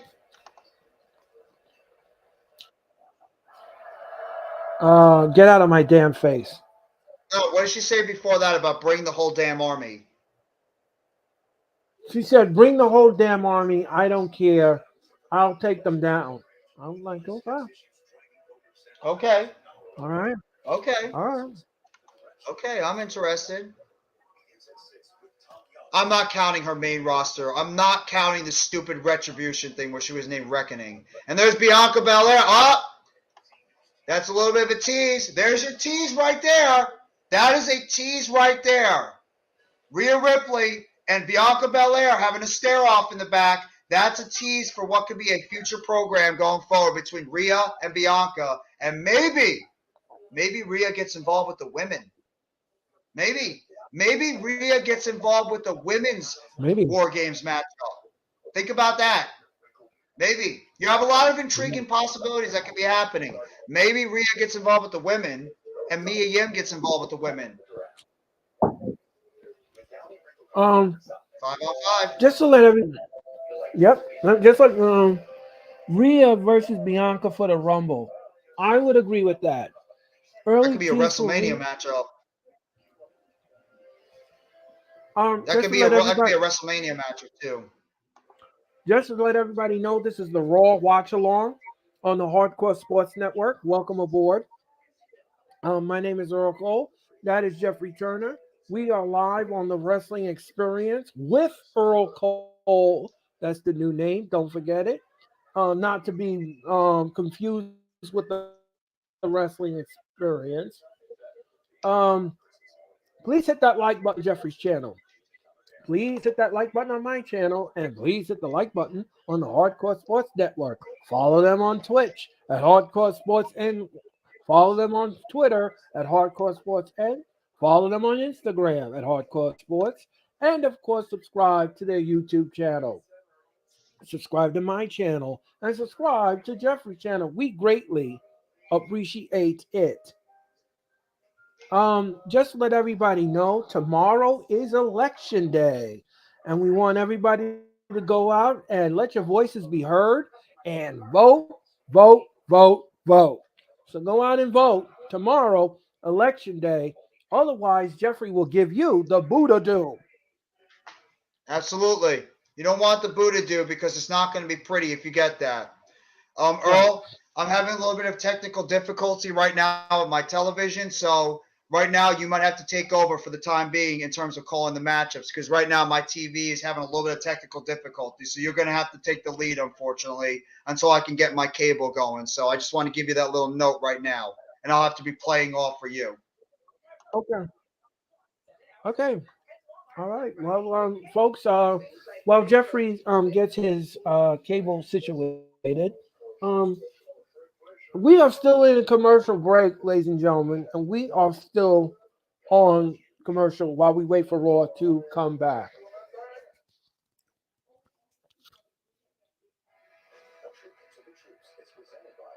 Oh, a tribute to the troops commercial is coming on. That is happening this December, ladies and gentlemen. WWE always taping the tribute to the troops in December. So look for that on the USA Network and, of course, Peacock. It is the WWE's give back to our founding men and women of the armed forces.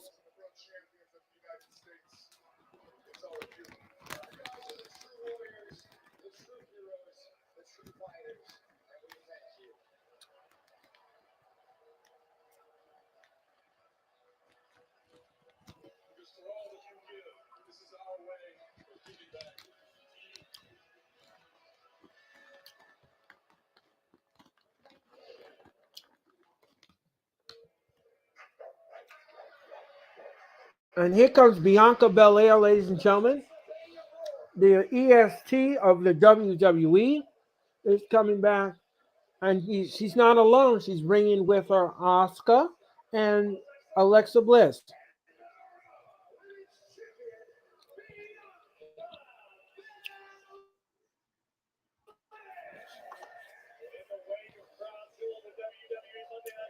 I have to say, I have to give credit to Alexa Bliss.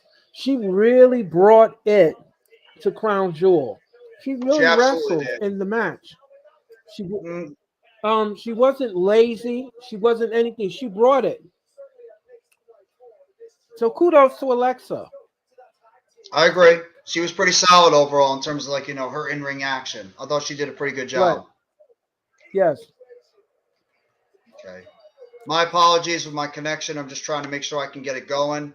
So in the meantime, Earl is going to be taking over the calling of the matches for now until I get my connection going. So bear with me, guys. Um.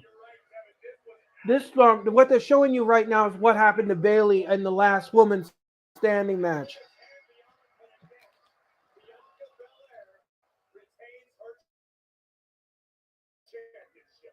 Listen, Corey, we received this from WWE fan earlier on today from outside the parking lot. Just watch how this plays out.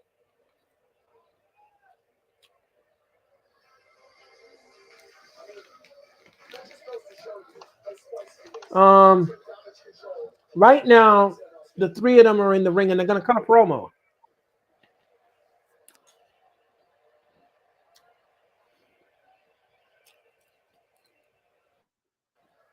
Look, y'all.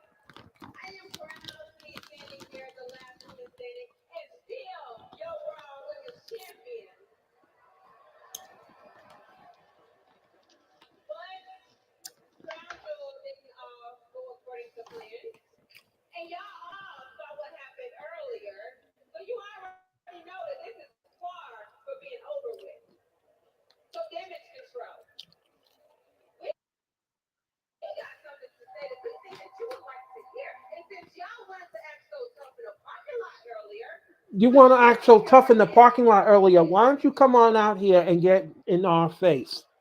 Come on, come on, come and get it, get something. And here comes damage control.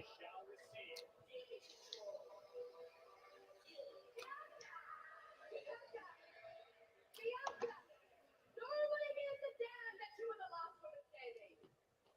But the way we see it is you still haven't beaten Bailey. Is that Dakota talking?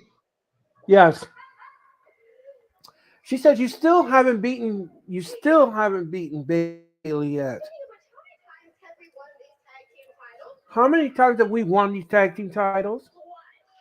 Twice.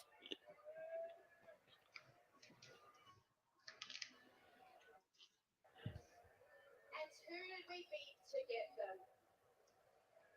Big Fat and Oscar. Big Fat and Oscar. We were watching because we had you guys the entire time. The only reason you even have those titles is because of Nikki Cross, so I really don't know why you're bragging. Reason why you have those titles is because of the crazy Nikki Cross, which is true. Nikki Cross It's did true. interfere in the match, That's very true. and now Dakota Kai is talking Japanese. Now these two are going at it in Japanese. That's not going to help the fans because they'll have no idea what the hell Asuka and Io Sky are saying.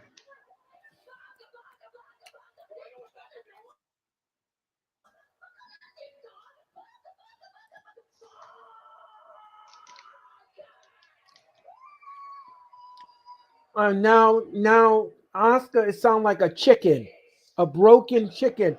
So now she called Asuka a bitch, and Who did? and that Io did?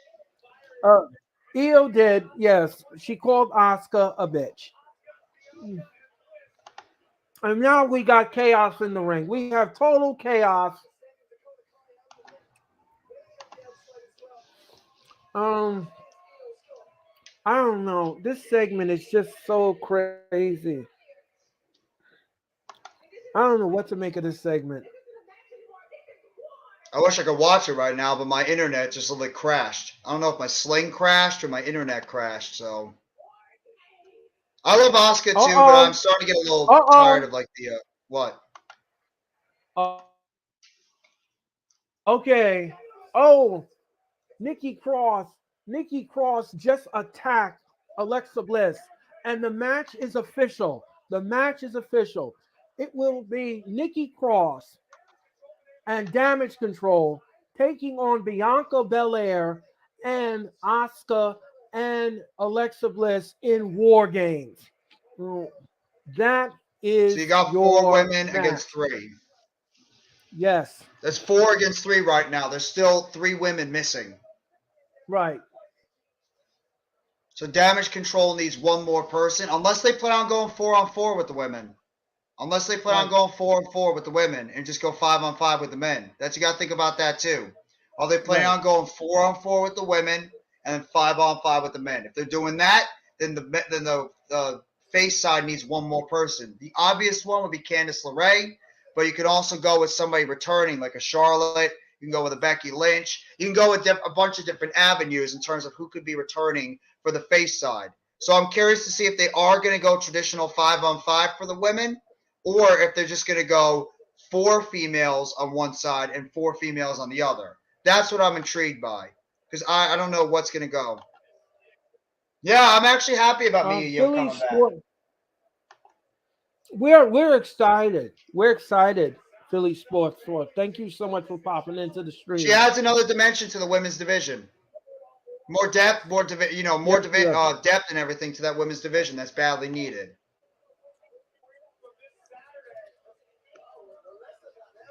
Once again, guys, I would like to apologize. I'm having a lot of technical difficulties on my end right now with my internet. I don't know what happened. My internet right now is just absolutely going haywire. So unfortunately, I can't see what's happening right now on the show. Earl right now has to be the one to give you all the play-by-play on everything. So until I can get my stuff uploaded, Earl will be carrying and taking over the show for the rest of this show going into the afternoon to the evening. So we'll have to see what's going to happen. But right now, I'm just trying to get whatever's happening with mine fixed, and we'll go see what's going to happen going forward. Thank you for that update, Jeffrey. No problem. We are in commercial break, ladies and gentlemen.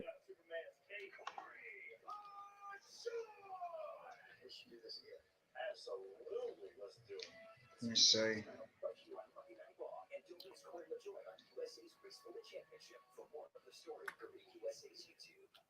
Okay. We are, excuse me. We are in commercial right now with Raw.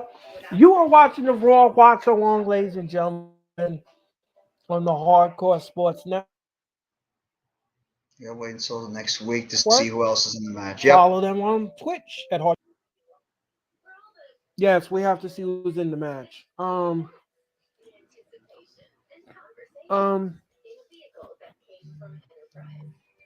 not sure. I'm not sure what other women can they put in there in the War Games match. I certainly don't want to see Tamina. Tamina Snooker, no. I don't want to see that. You're not seeing Tamina. No way. I don't want to see that. Charlotte Flair. I don't know about that.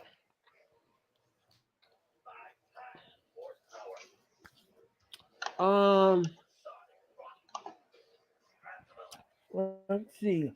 The women's war game match got more clearer. Men is the wild card, right?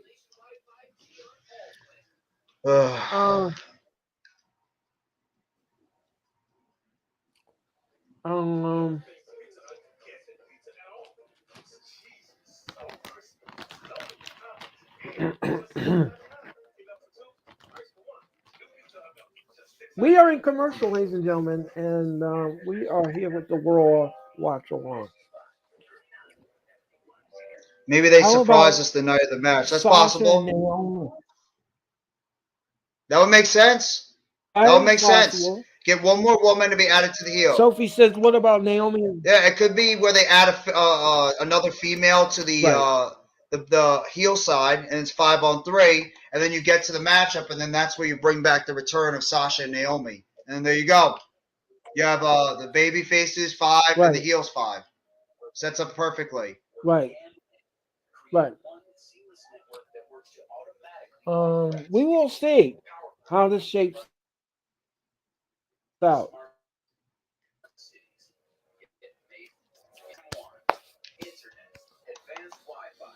We are in commercial, ladies and gentlemen.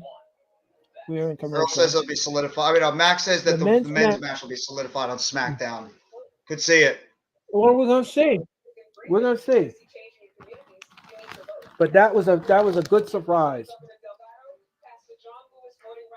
It makes too much sense too if you think about it.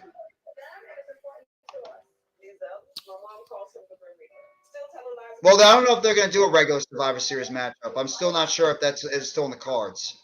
They might just do like some type of little mixed matchups together. I don't know if they're going to actually do a Survivor Series traditional matchup. They could. It's definitely something they could look to do. I don't know if it's a 100% slam dunk they do it though.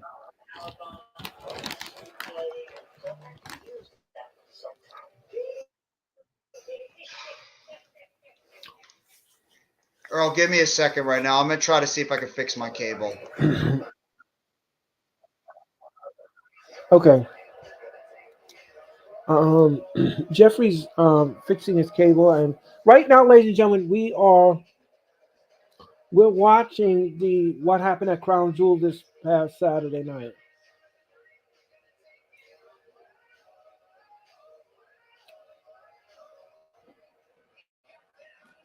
So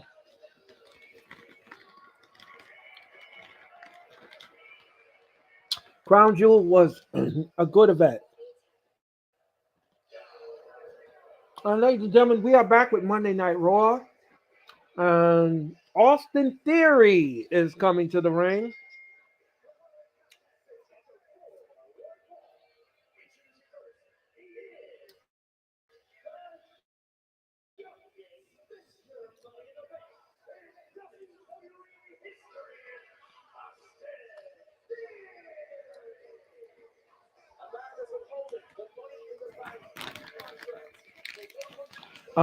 The next time WWE goes pay-per-view in May. Yes, we know that. We know that, Sophie.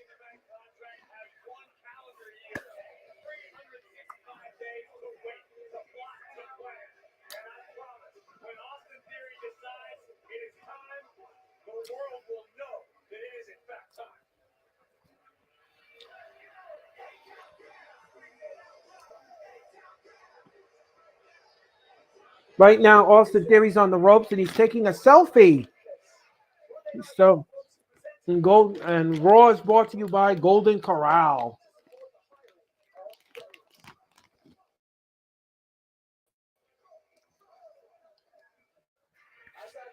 Welcome to the Raw Watch-A-Long, ladies and gentlemen, on the Hardcore Sports Network. My name is Earl Cole. Jeffrey Turner had to step away for a moment because he's having technical problems with the cable. So we hope that Jeffrey will return very soon. But right now, Shelton Benjamin is heading to the ring, and he's going to take on Austin Theory. If they're getting rid of the Money in the Bank pay-per-view, how will that affect Austin Theory's briefcase? I'm not sure how that works.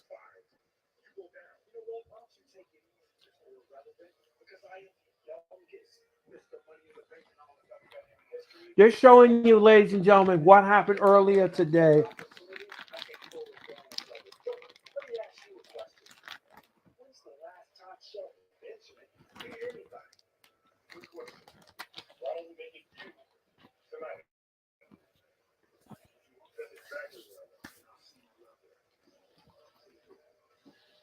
Austin Theory says, when was the last time Shelton Benjamin had a win in the ring? That's a good question. I don't remember when was the last time Shelton Benjamin won a match.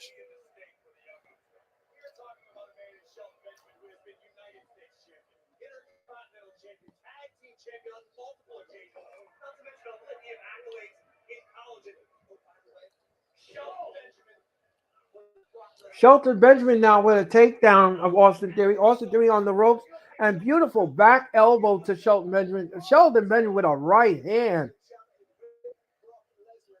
Shelton Benjamin now whips Austin Theory into the ropes. Benjamin now with a low bridge and hit his head on the second rope. And a beautiful drop kick by Austin Theory. Theory now with a left hand bashing to Shelton Benjamin's head.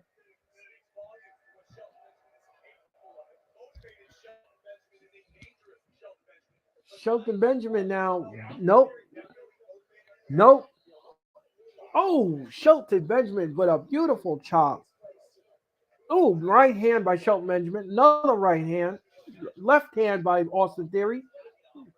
Oh, kick to the gut. Beautiful, beautiful moves by Shelton Benjamin. Shelton Benjamin looks off the Austin Theory with a clothesline to Shelton Benjamin.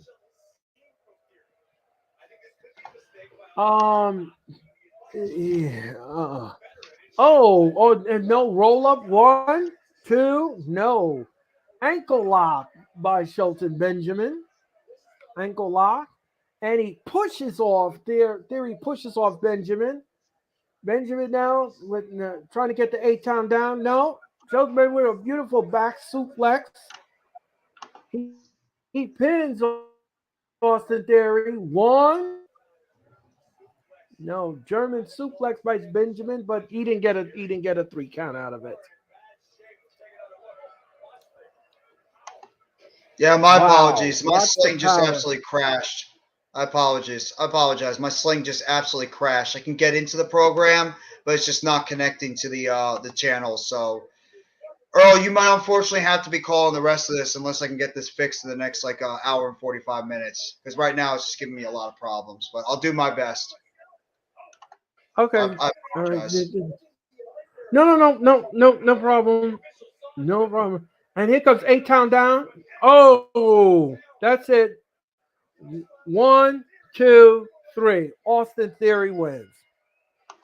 That's not a shock at all. Makes too much sense for Austin Theory to win. He needs to be the guy that gets the victories right now. He's the guy you have to try to build back up.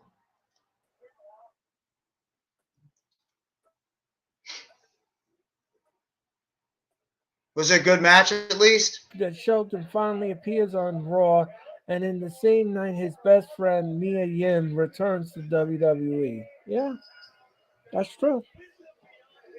And Austin Theory now is getting a selfie of himself because he won the match.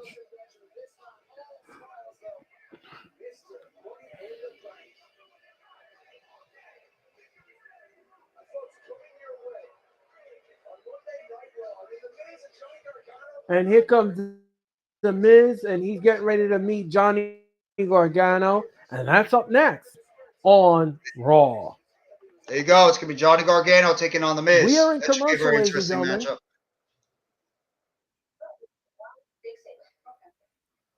That should be a very interesting matchup with those two. Right. It'll be a tough show. Tub shower? Tub shower combination? Tub shower? Have you noticed the size of this bathroom? I have. I want to come home from a hard. How was the matchup anyway between Shelton and Austin Theory? Was it good at least? Luxurious water room. It was competitive, but it wasn't something I would write home about. Okay.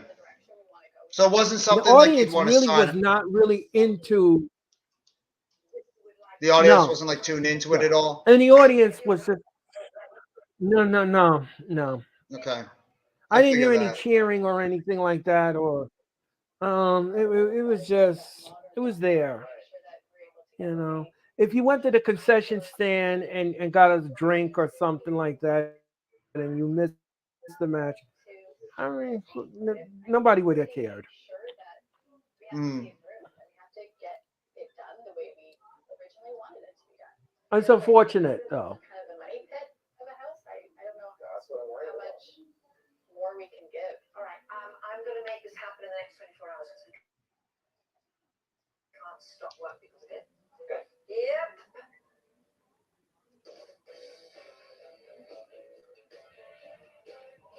This house is gorgeous. It's beautiful. It's modern. It's completely open concept. We are in commercial break, ladies and gentlemen. Wrestle Sense Podcast. Yo, Earl What and up, Jeff. WrestleSense? Hello, Wrestle Sense Podcast. How are you tonight? Hit that like button. Hit that like button. And hit the like button on Jeffrey's channel. Hit the like button on my channel. Shelton just Shelton gets just the gets younger the young talent over. talent over. I think. Oh, it's Blaze Radio. Oh, duh. I forgot. It's Blaze Radio. Let's do. Let's call. Let's in. What up, Blaze? How Oh, you okay. doing? Blaze Radio. How are you tonight? How you doing tonight, Blaze Radio? Uh, Earl is yelling at me again. I'm just Oh, he's kidding. always yelling at you. No, Come on. I'm not yelling at you, Blaze Radio. I'm not Blaze. I'm not.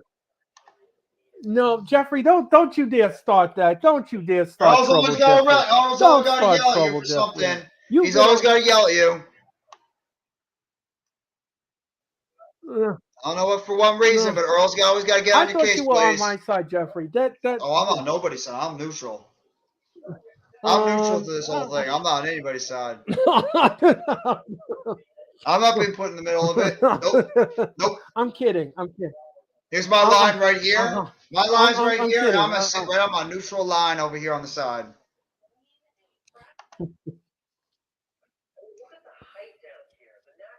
What do you think of the Bray Blaze logo Radio. I'm showing up just in kidding. Alexis? Thank you for. Could Bray be recruiting her, or could it be damage control mind games? It could be. It could be damage control mind It games, or it could be. could be Bray Wyatt. It could be Bray Wyatt. It could be Uncle Howie. Who knows? Who knows? Blaze Radio. About Charlotte Becky. Oh, okay. It seems like that's the direction they're going, though, Blaze. It seems like that the direction they're going right now is to somehow reunite Alexa Bliss and Bray Wyatt together. That seems to be the direction they're going. And that turns off the audience. My bad. I have to say Bliss because if I say the other word, it's going to set my you-know-what off. So I can't say the word, Alexa. Alexa. Exactly. It Alexa. pisses off my... Stop it! I have earphones and I can't hear you.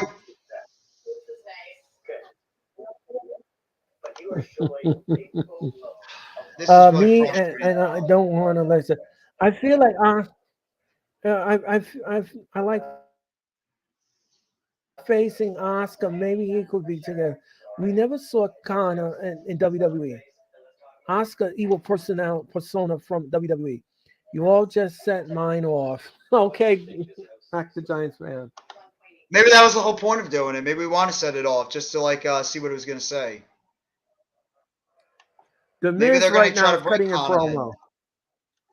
Man, I'm so frustrated. I can't actually see anything that's going on. Friggin' Sling is just like absolutely crashing on me. I'm so friggin' frustrated right now. Miz says that Johnny Gargano. What up, further? Miz is saying that the hey further AM, how are you tonight, man? How's it going? Hope everyone's having the most excellent. Yes, we are. Thank you very much, further. Miz is cutting a promo right now on the Gargano interview, and he says it's completely false. He never paid Dexter Lumis on all of this stuff that Johnny Gargano is alleging. I still don't know where that feud is going. I have no idea. I'm confused. Me too. I have no idea where that feud is going. And I'm not even going to try to dissect it. I'm not even going to bother.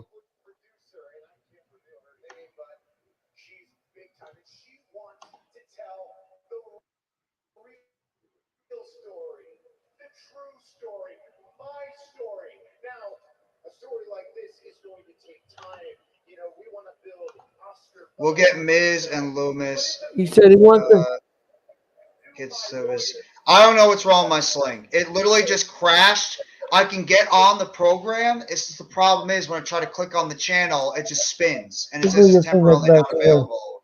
So I don't know. It's out of my realm. I can't fix it. I'm trying right now, but it's not working right now. I apologize.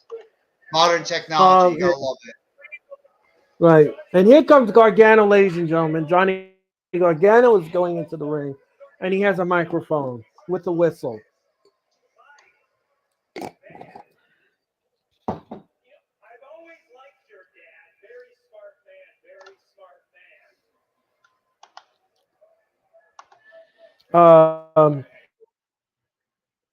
Jeff, I had to change my Alexa name to Echo because I watched too much wrestling. Okay, Blaze Echo. Radio, and please, everyone, please, everyone, subscribe to Blaze Radio. He is fantastic. He's got his own YouTube channel. He dips into the world of wrestling, football content, and other content on his channel. So, whenever you stop by Blaze Radio because he's absolutely fabulous at what he does. And Gargano is blowing the whistle right now in the microphone. I don't know Why does he have a where stupid this feud is whistle? going. I don't know, and I don't know where this feud is going. I'm totally lost, and I'm totally frustrated with this feud. I want an end game to this feud. I don't understand it. What's the whole point of it? What is the point of this feud? I I don't don't get it. understand it. I don't know. I don't get it either. I'm lost. I did something just a little deceitful to get it. I hired someone. I hired someone. Mike, you know that big Hollywood movie producer you had dinner with? Well, I had dinner with her too. She was actually a private investigator. She was actually a private investigator. And she was wearing a hidden camera. And she was wearing a hidden camera. So the person that the Miz was eating dinner with and he thought was a Hollywood producer was a detective. This makes the feud more dumb than ever before. Luckily for all of us, I brought a universal remote from home, and it happens to work on this Tron. And it happens to work on this Tron. Shall we? But if you really did pay Dexter Loomis to increase your celebrity status or whatever, it would make you a brilliant mastermind. Like, what network would want to sink their teeth into a story that juicy? Big networks are interested in this. I know they would. That story. Yes. I wouldn't be here if I didn't think that. So apparently this is all false. Miz is paying Dexter Loomis to stalk him, and the whole thing has been a farce. So Miz didn't do anything. Is that it? Miz didn't do anything the entire time? No, he orchestrated he orchestrated the whole thing. Oh, Johnny did or Miz did? I wanted to make my career flourish. No, Miz is the Oh, one Miz made it up. Okay. that did all of this with Loomis. Yes. Okay. It makes more He sense said, now. "Why did you stop paying Dexter Loomis?"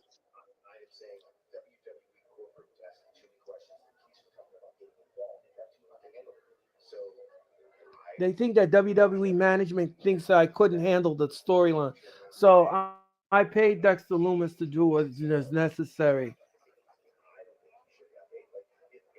I still don't understand where this is going.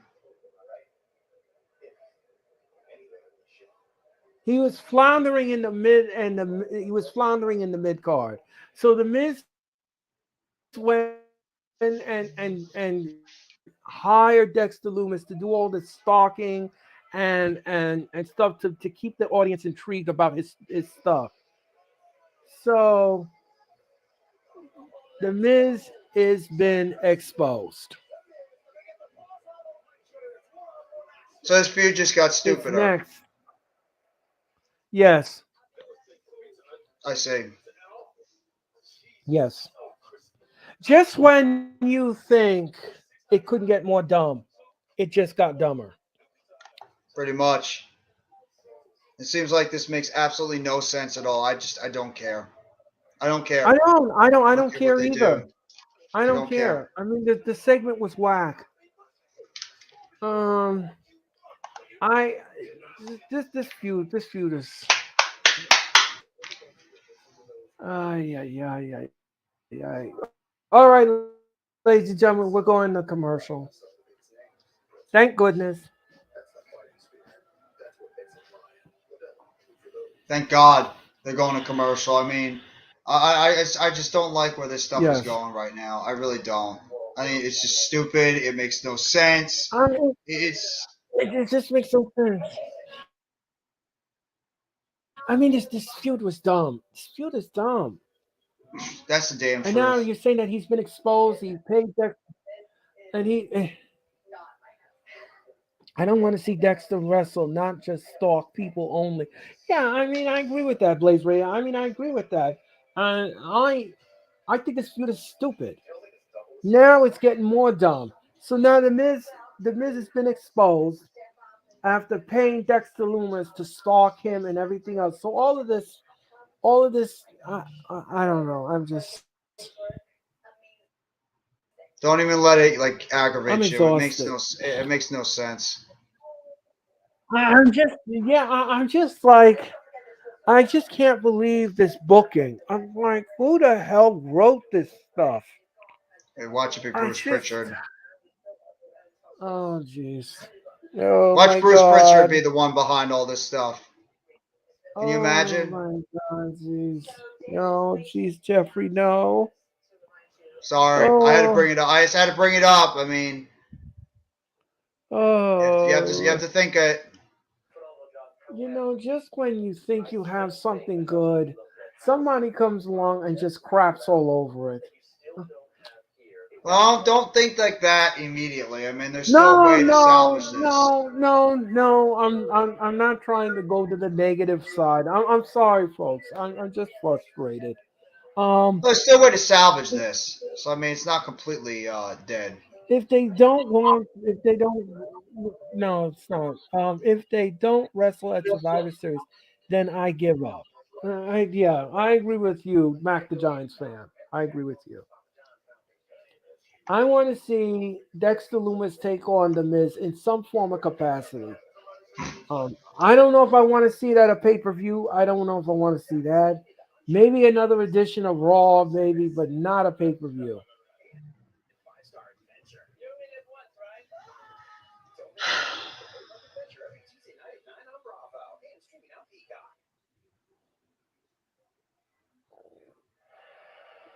All right, we're back with Monday Night Raw, and the Miz is taking on Johnny Gargano.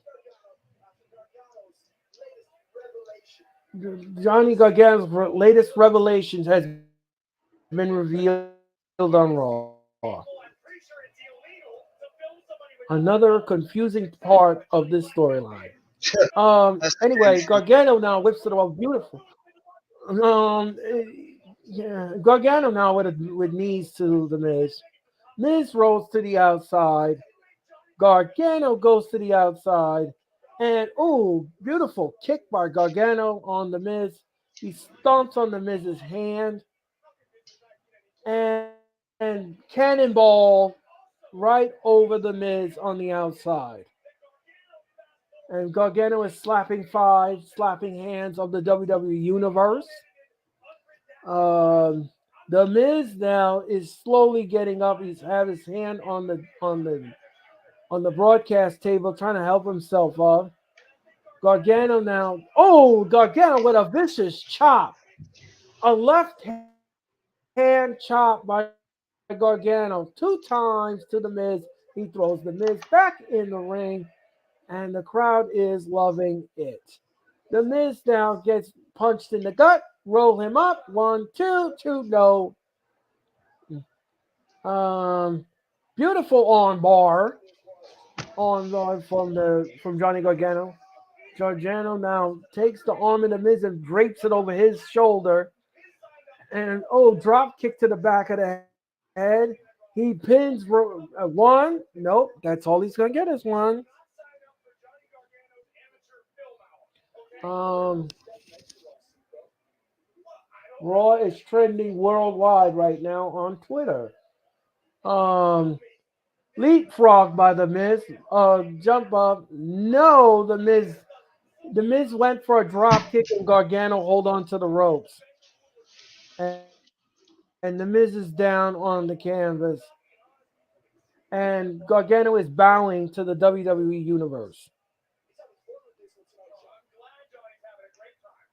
Oh, he kicks the Miz's hand. The Miz, the Miz is in a lot of pain. His hand has been neutralized. Twisting of the arm. Gargano now. Oh, Gargano is just wrenching on the hand of the Miz. Gargano now swing. No reversal, and Gargano no. Oh, the Miz with a beautiful knee to the face of Gargano. Gargano sold it well. Is the Uh, match been good so far? I apologize if I'm just quiet. I can't say anything. I have to just sit here and just go off your feedback right now. So I'm just like going off of what you're saying. the match is okay. I mean, it's entertaining. Would I want to see it again? No, but it's okay. Now the Miz is ripping at Gargano's mouth, and the Miz with a draping leg drop right on the throat of Gargano on the second rope. Oh, the Miz is stomping on Gargano. Uh,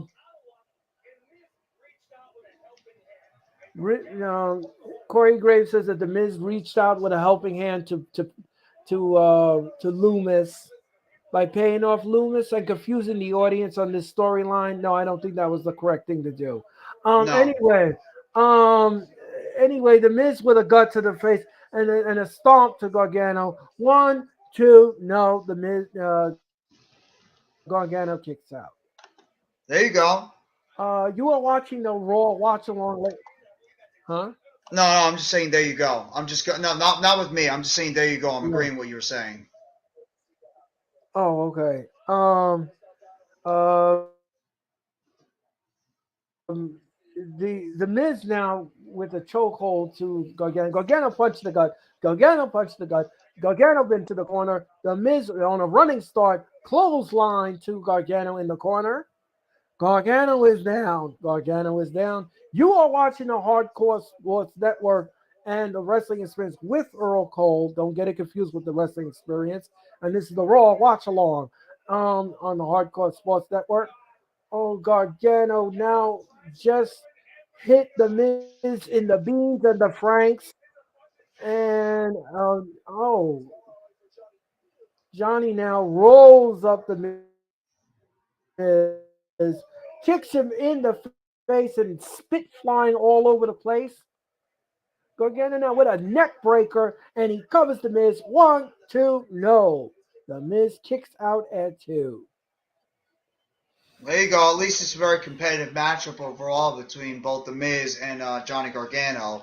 And Miz is able to get in some of his Right, offense to be able to counter what Johnny Gargano was giving him. So right. Miz's wrestling has actually been a lot better lately compared to what it was a while ago. So I mean, I'm Right, intrigued by that. The fact that Miz's wrestling, it's actually been the best little string he's had in a while. Just want to throw that out there, though, real quick. right.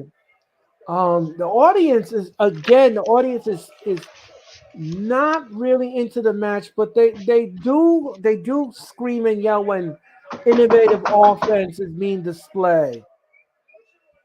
Um, the Miz just got put down by Gargano. Both men are on the floor in front of the announce table. The audience is standing up and they're taking pictures, but no real crowd reaction to this match. No real crowd reaction. Oh, Gargano just got straddled on the top on the near the timekeeper's area, and now he's down in front of the timekeeper's area. And we're going to commercial.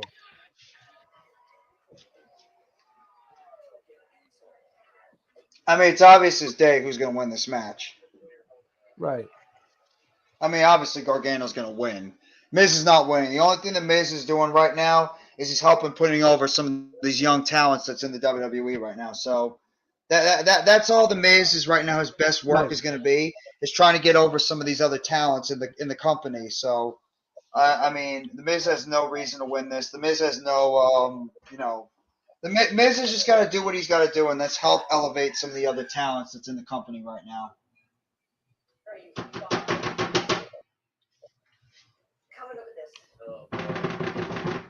Really, this should be upstairs, not in the kitchen. I use this as a pantry. Have you tried to call customer service? Can't right now. It's closed. Oh, never mind. They close. They Oh, close during the day. oh, okay. Um, right now, ladies and gentlemen, we are in commercial break. We are in commercial break, and you are watching the Raw Watch Along here on the USA Network. And of course, the Hardcore Sports Network. Subscribe to the Hardcore Sports Network on Twitch. Subscribe to them on their YouTube channel. Follow them on Twitch at Hardcore Sports One. Follow them on Twitter at Hardcore Sports N. Follow them on Instagram. And of course, ladies and gentlemen, hit that like button. Hit the like button on Jeffrey's channel. Hit the like button on my channel. And please hit the like button on the Hardcore Sports Network. It will be greatly appreciated. Um, Absolutely. And uh, everybody, give a special thanks to Earl because unfortunately that I'm out of commission at the moment with what I can do. So special shout out to my guy Earl for really carrying the show right now tonight. And I want to apologize. I haven't had this technical difficulty with my thing for at all. So that's why, I'm trying really hard to get this fixed up. So at least I can get back to helping, Earl out with the broadcasting. But it's just a little bit difficult. So just make no, a no, special shout out to our guy Earl for the work he's doing. I greatly appreciate that, Jeffrey, and I appreciate you as well, and I appreciate uh, the vote of confidence, and I greatly appreciate you. So I hope that you get that fixed, and I hope things go well, and so I understand about technical issues. I had technical issues during the stream tonight. Wi-Fi cut out. I got kicked out of the Wi-Fi out of the broadcast Yeah, it's weird because I can get into the and everything sling. else. So, That's not a problem. It's just when you load up the channel, it just doesn't work. So I don't know if it's the sling itself just okay, malfunctioned. I don't know what it is. I can get into the maybe it's sling no just a problem. maybe it's a system outage because I remember last week. My cable wasn't working. I had cable problems, so it was a system outage. Well, I Something hope that not happened because in the neighborhood, in the connection. But my cable works everywhere else. It's just the sling that's not working. My sling's not working, oh, so I okay, can't load up the all right, channels. Everything else is working. My internet's fine. I just went on to Peacock. That's working fine. I went on to Amazon. That's working fine. It's my Sling. That's the only thing that's not working right now. So I wonder if Sling is having a okay, problem right now with their yeah, programming. maybe, So that's the problem. So that's why I actually turned off my camera because I'm trying to get this fixed. So I'm not moving around all over the place. So I'm trying right, my hardest to get this fixed before the end of the show. But like I said, I apologize for technical difficulties, and my guy right here, Earl, he will carry and call the rest of the show for the time being until I can get my thing fixed, if I get my thing fixed. So right. special shout out to Earl for the job that he's doing tonight. Well, unfortunately, I'm dealing with some technical difficulties on my end. Um, Gargano now, and the Miz is just crawling to the other corner. He's crawling to the other corner of the Miz. Gargano now. Gargano. No, the Miz fling him over on the apron. The Gargano's on the outside. Um, it That's could a good be up. it could be That's a good it could point, be Mac. could It be a could be a system system update. update. Yes, Could be. Gargano now with it, and he just says no. I too. The Survivor Series War Games is presented by WWE Supercard. Um, so Gargano now. Oh, the Miz with a double chop to the throat of Gargano, kicked him in the knees. Gargano was about to. The Miz was about to give Gargano a DDT. No, the Miz does give him a DDT, and one, two, no. Gargano kicks out again. And the Miz has a shocked look on his face. He's like, what am I have to do to put this man down? What do I need to do to put him down so I can get the 3 count here? I have no idea, my friend. I don't know what he has to do. I have no idea.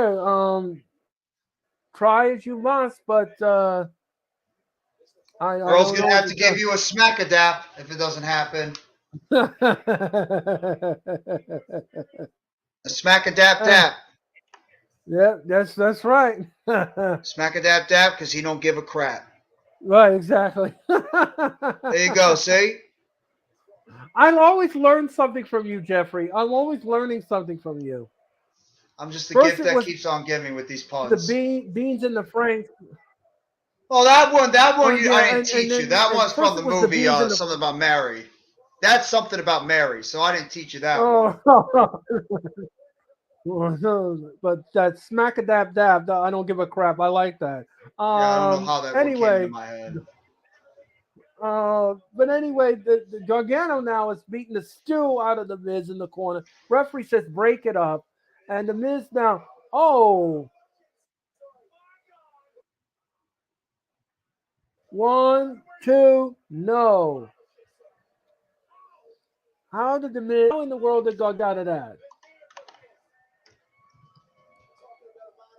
The Miz now is setting up for the skull crushing finale to Gargano. Let's see. Let's see if we can execute it. Here comes the skull crushing finale. No, Gargano rolls him up. 1, 2, no. Oh, beautiful kick. 1, 2, no. The Miz kicks out. Miz is Very, still staying very in it. even matchup here. Very competitive match. Absolutely. Yep. Both men refuse. Both men refuse to quit. Oh, good night, nurse. Good night, nurse. And oh, Torpe Suicida on the broadcast table. Gargano is limping around and shaking his head like a cock in the walk, like a chicken. And the Miz just push Gargano onto the announce table. He's holding his back. The Miz throws Gargano back in the ring. And Gargano with a beautiful drop kick. Dexter Loomis just pulled the Miz under the ring.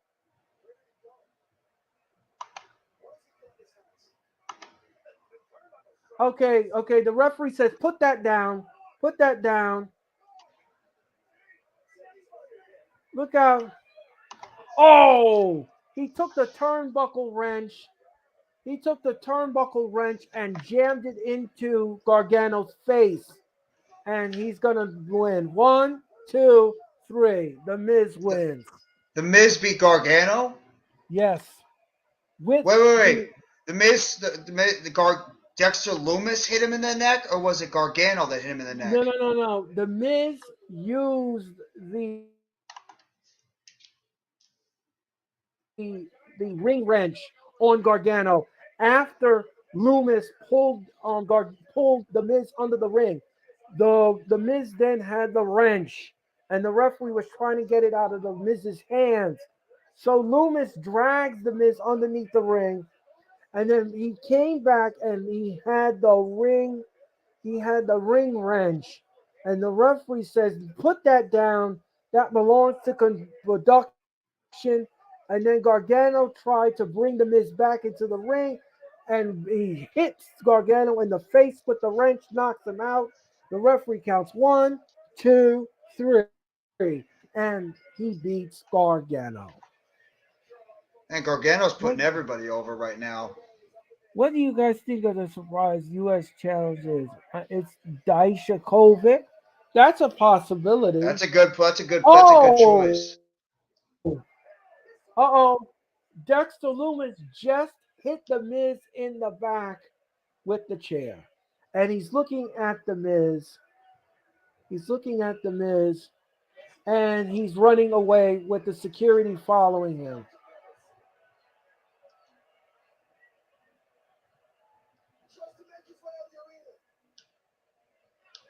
The Miz is left in a heap on the floor. This feud just doesn't make. I don't know what to make of this feud. No, I don't understand it either. I really don't. I'm trying to understand it in terms of like return guys that could be involved. I heard that Dominic Dijakovic might be returning back to NXT. That he looks like he's getting a lot of vignettes about possibly returning to NXT. I got a name I'm gonna throw out there. I got one right here. Surprise return. Bronson Reed. Bronson Reed. There's my return. What do you think? I think that's a possibility. Oh, Ladies and gentlemen, I am back. I got the TV working, so I will be back helping you guys out. Hopefully it stays working. My sling is now starting to work again, so I will be back helping to call the matches for Earl. My apologies for the delay. As right now we got Damage Control in the back talking with Nikki Cross about their upcoming War Games match going forward. and Dana Brooke is going to take on Nikki Cross for the 24/7 championship. Jeffrey, you're going to call that one. Wait, why? Why is Dana Brooke on television? I don't know. I thought she was fired. Dana Brooke has not been on television in WWE in months. Since Triple H has taken over, you notice one of those people that has been absent from WWE television has been Dana Brooke. There's a reason why Dana Brooke has been gone, because she sucks. That's why. She sucks. No disrespect to Dana Brooke. I'm sorry for Dana Brooke fans. She's not good. There's a reason why Triple H took her off TV and she put other people on TV. Just saying.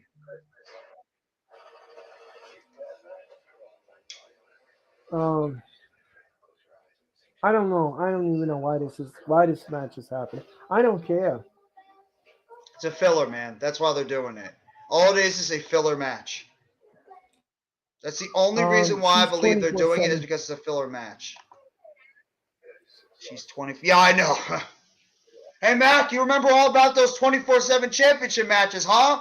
You remember all about those garbage matchups they used to have every freaking day with Tamina and Dana Brooke and like Tozawa and all these people? Hey, that's another guy I wish they changed. Can we make Akira Tozawa back into the guy he was when he was fighting in the Cruiserweight Classic?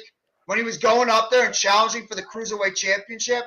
Can we stop with that stupid stuff with Akira Tozawa, please? Can we go back to him being a normal guy and being a guy that could potentially win Cruiserweight Classics and not be a friggin' ninja like he was the past couple of years? Ladies and gentlemen, please help me welcome the founding father of the Hardcore Sports Network. He is my guy. Get that crap off your back screen. We won. Ladies and gentlemen, the one and the only Mitch Kofsky. Mitch, how are you tonight? And welcome to the Raw Watch-A-Long. I appreciate you guys. Thank you. And the Sixers finally won. We beat the Phoenix Suns. Wow. We're not going to be hearing about firing Doc Rivers then for at least another day. We will. Don't worry. I'll make another video. You know what? I hope he does well and he sends you guys to the playoffs so you guys don't have to worry about firing him. Think that looks like they're saving Seth for the main event, which likely means something big. Yeah, I think so. It's definitely not Mustafa Ali. Mac, I think it might be Bronson Reed. I'm going out on a limb and I'm going to say Bronson Reed will be a guy that will be coming back because Triple H loves Bronson Reed, the former Jonah in right now in New Japan. I think that they're going to try to bring back a guy like Bronson Reed as a potential return. I would be all for that. All for that if they bring back Bronson Reed. Thick Boy, a.k.a. Thick Boy. Mitch, wait, what? Mitch, can I ask you a question? That's his nickname, Thick Boy. That's what they call him in NXT. Yeah. Bronson Reed's nickname in NXT was called Thick Boy. THICC, boy. Not joking. Yes, Earl, what's your question? When you make the Survivor Series thumbnail, please put damage control in it along with a cage. Okay. Because they're going to be in war games. Um, So damage control and either. So is I Bailey. would put the Judgment Day or Bloodline on there too, if it's possible. well, Okay. Bailey, So Bailey. It's Bailey, Nikki Cross, Dakota Kai, and Io Sky. That's damage control. Well, Nikki Cross is just teaming. Nikki Cross is not in it. No, she's in War Games.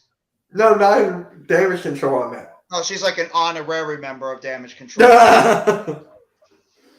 6-1. Woo. Here comes We Nikki almost- Cross.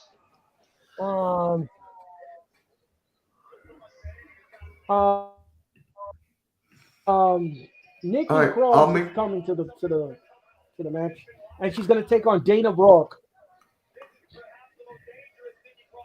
Nikki Cross is coming out right now looking absolutely nuts and crazy as ever with Damage Control right behind her. Just to let everybody know, the Raw Watch-A-Long comes back next Monday night. We will be in Louisville, Kentucky. Louisville, Kentucky will host Monday Night Raw next Monday. Oh, Jeff, you're not gonna watch the Eagles? Huh? No, because You- I would watch it if I was going to broadcast the game, but no. You guys are going to be probably doing it, so I'll probably. Robert is with Philly Sports Rap, I believe. Yeah, so no, I'm gonna probably be doing Monday Night Raw, but I'll switch back and forth. Oh, I like this sick psycho Nikki Cross back. Thank God, about time, right? Triple H is doing all the things And that were here done comes wrong, Dana- redoing it. And here comes Dana Brooke. Oh God! Alright, I'll be right Can't they back, just- guys. Can't they just burn that friggin' title, please? Hey. Earl, message me who you want on the thumbnail. Message it to me, alright? Okay, I'm going to Mitch. Thank you very much. Yep, I got you. Be right back. Oh, wait, was AK in here? No. You might have done a show earlier. Oh, no, I mean, because look at the avatar. He was in the Right, chat no, earlier. he was in the Ah. chat, but he wasn't live with us. No, He's probably doing a kill stream in the back. most likely. So I'm gonna have the pleasure, after getting my thing fixed, of calling this matchup. Yay! I'm so excited. I hope Nikki Cross destroys Wait, getting her. what fixed? Oh my God! Oh, that's actually for a 24/7 title match. I'm sick. Seriously, What it's happened? not even- Getting what it's not fixed? even- It's not even fun. My sling was busted for like about an hour. So I had to, I Mitch, couldn't he do had anything. a technical problem with his. Oh, sling. Mac, I don't care where Reggie With is. his Reggie's sling somewhere TV. in the back. That's what's the problem. Oh, okay, that makes sense. Nikki Cross is absolutely just losing her mind right now, scratching her head, and she starts going right on top of Dana Brooke, beating the hell out of Dana Brooke, punching her in the face multiple times, Cross in the corner, smashes Brooke, kicks to the gut, multiple kicks to the gut of Dana Brooke. 1, 2, 3, Cross smashes her right in the neck, and she goes right down to her knees. Nikki Cross grabbing the nose of Dana Brooke, choking her out now, slinging her all over the place, back and forth. Just slinging her all over the place. 1, 2. Brooke is on the ground right now, on the mat, just trying to get a breath of herself. This is a 24/7 match, unfortunately. 24/7 title match between Dana Brooke and Nikki Cross. Nikki Cross and Dana Brooke, both of them back to their feet now. Brooke throws Nikki Cross over her head. Brooke in one corner. Cross tries to go to the turnbuckle. Elbow right to the face of Cross. Then there's a boot right to the face of Nikki Cross by Dana Brooke. Then Cross goes right to the corner. Brooke now throwing multiple lefts and rights in the face and in the corner of Nikki Cross. Brooke now grabbing Nikki Cross, trying to throw her. No, Cross reverses it, throws her down to the ground head first. Whiplash effect right to the mat. And now she's pounding her multiple times, pounding Dana Brooke right on the mat, smashing her head constantly against the back of the mat. Nikki Cross going back to that deranged psychotic mode that she has. Knees right to the back of Dana Brooke as Brooke is right now clenched against the ropes. Nikki Cross pushes the referee away, hits her right in the gut. Cross picks her up against the ropes, twisting neck breaker. 1, 2, and Nikki Cross is the new 24/7 champion. Champion, but Bailey is obviously very, very eager to present the title. Nikki Cross is the new 24/7 champion. Yippee doo dah freaking day. Yeah, whatever. I don't. But coming up next, the moment we have all been waiting for. Seth freaking Rollins defends his United States title. Also, there is. They're showing the War Games match. There will be at least one more woman on the heel side, and there will be 2 more women on the babyface side. So there still is going to be 3 more women included in this matchup. I have a feeling I might know who's going to be part of the babyface side, Sasha and Naomi. And I'm curious to see who's going to be part of the heel side. There's names all over the place that could be interested. You have Tegan Knox that could possibly come in as a heel. You have maybe a Chelsea Green that could be on her way back. You have multiple people that could be part of that heel faction. You got Charlotte Flair that could be on her way back. So there's very intrigue right now on who could be part of that War Games matchup. I have a feeling I know will be part of the babyface side, but I'm intrigued who's going to be part of the heel side. I really am. Who's going to be that heel persona that's going to join the heel side on the War Games? Liv Morgan? Could possibly be Liv Morgan. I don't see Liv Morgan. I don't. She's showing heel tendencies on SmackDown lately. Oh, okay.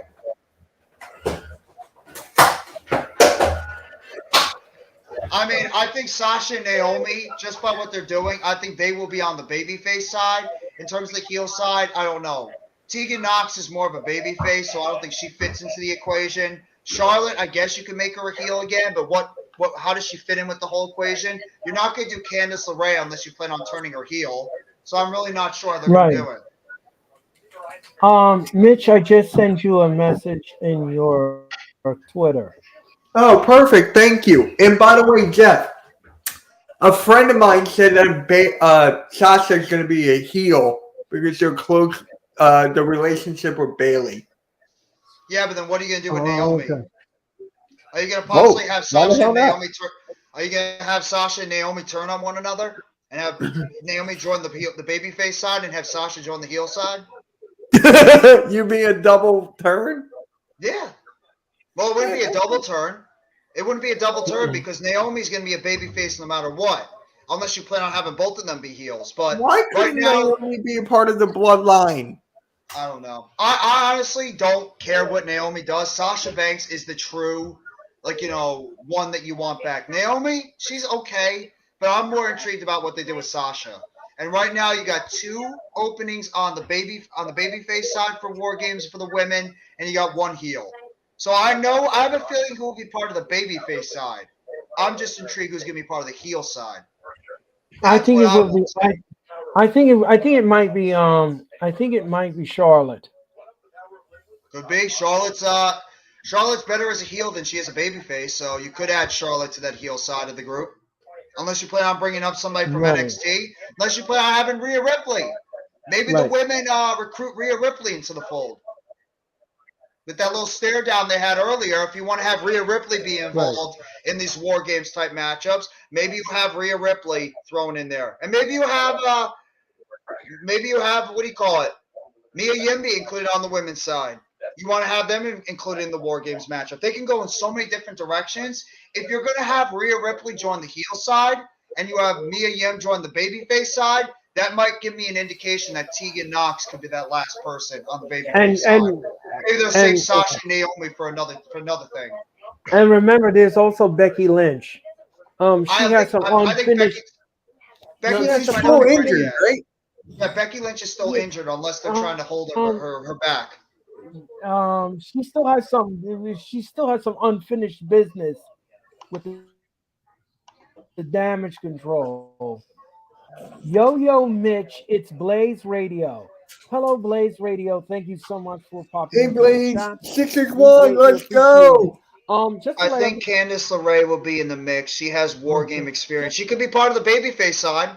You want to throw Candice in there? She has been integrated in this feud, so you can put Candice LeRae with the baby faces, and if that's the case, Tegan Knox should be the last person because Tegan Knox especially has a lot of history with Dakota Kai. We obviously know what happened to them when they had the War Games match a couple of years ago when Dakota turned on Candice.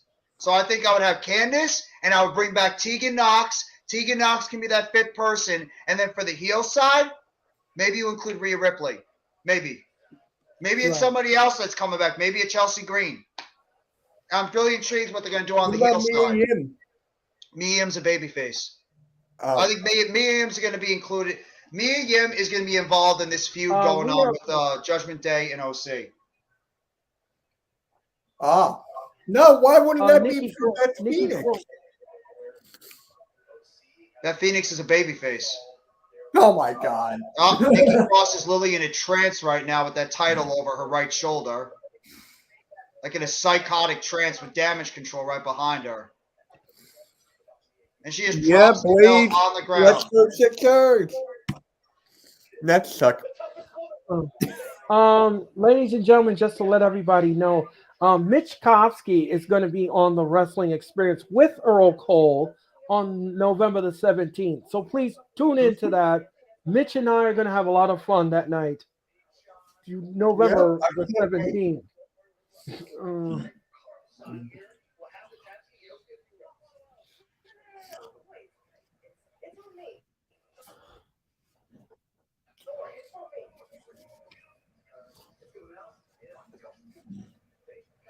They're all going to get tattoos? Okay. Wait, what? And here comes Rollins. Mia Yim was talking about tattoos to the OC and everything else.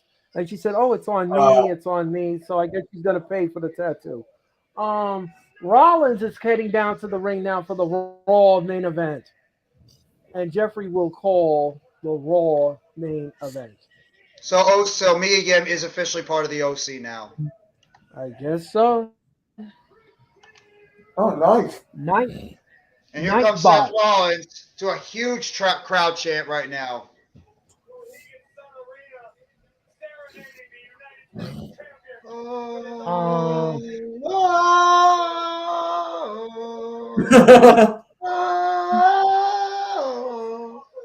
First Earl yelled at me. Now Nightbot is yelling at me. Sorry for the Cavs. I got a good feeling about this match too. I really have a good feeling about this matchup. Seth Rollins is so incredibly over right now. It's ridiculous. This dude is he is like white, bright white hot. How over Seth Rollins is in the WWE. I mean, he can do no wrong with how much the fans are absolutely crazy about this dude. So I'm kind of thinking who would challenge him. I like the U.S. I like the blonde hair. It's going back to his old look he had when he first debuted in WWE with Shield. Oh, damn. All right. I want to see who's going to be who's this part of this match. I want to be surprised a little bit. I got a good feeling about this match. Yep. I'm going to turn off my mic because I want to be literally surprised. Years of Seth Rollins in WWE.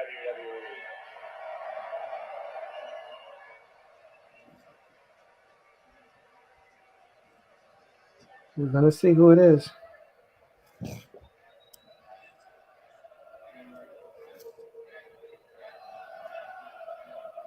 The crowd hasn't been much into the show tonight until now. That's 10 years since Seth's been in WWE. That's crazy. It's already been 10 years Seth's been a WWE star. Yeah, same with Roman Reigns. Yep.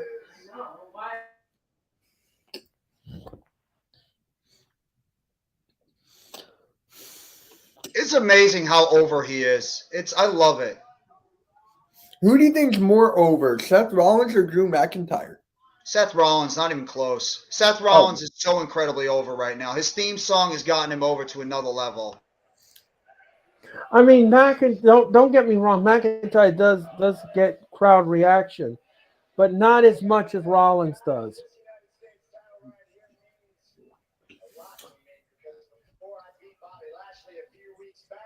It has been far too long since Seth freaking Rollins had held gold here in WWE.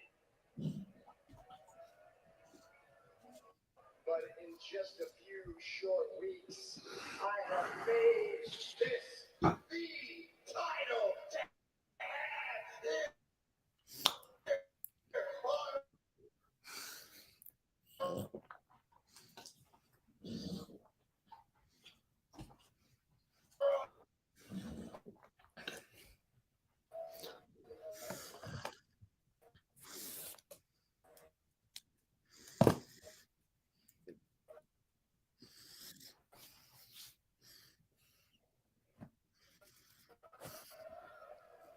Mm-hmm. Well, let's see who wants to take a shot. Whoever wants a piece in my title, come on down here. But be ready for a fight because I ain't giving up so easily.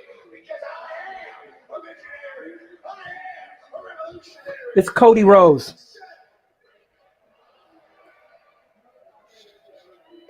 Sounds to me like the band is ready to decide his goal. Set up here. Oh, Freaking Rollins. Gonna open challenge? Seriously? Listen, you don't have to look any further because I'm gonna be the one. uh-oh.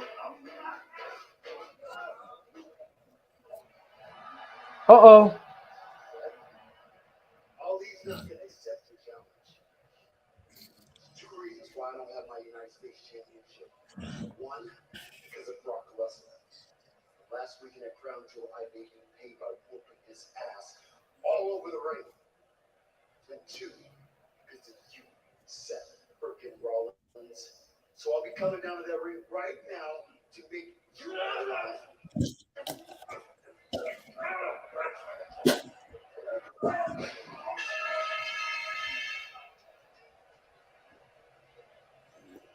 As I was saying, I accept.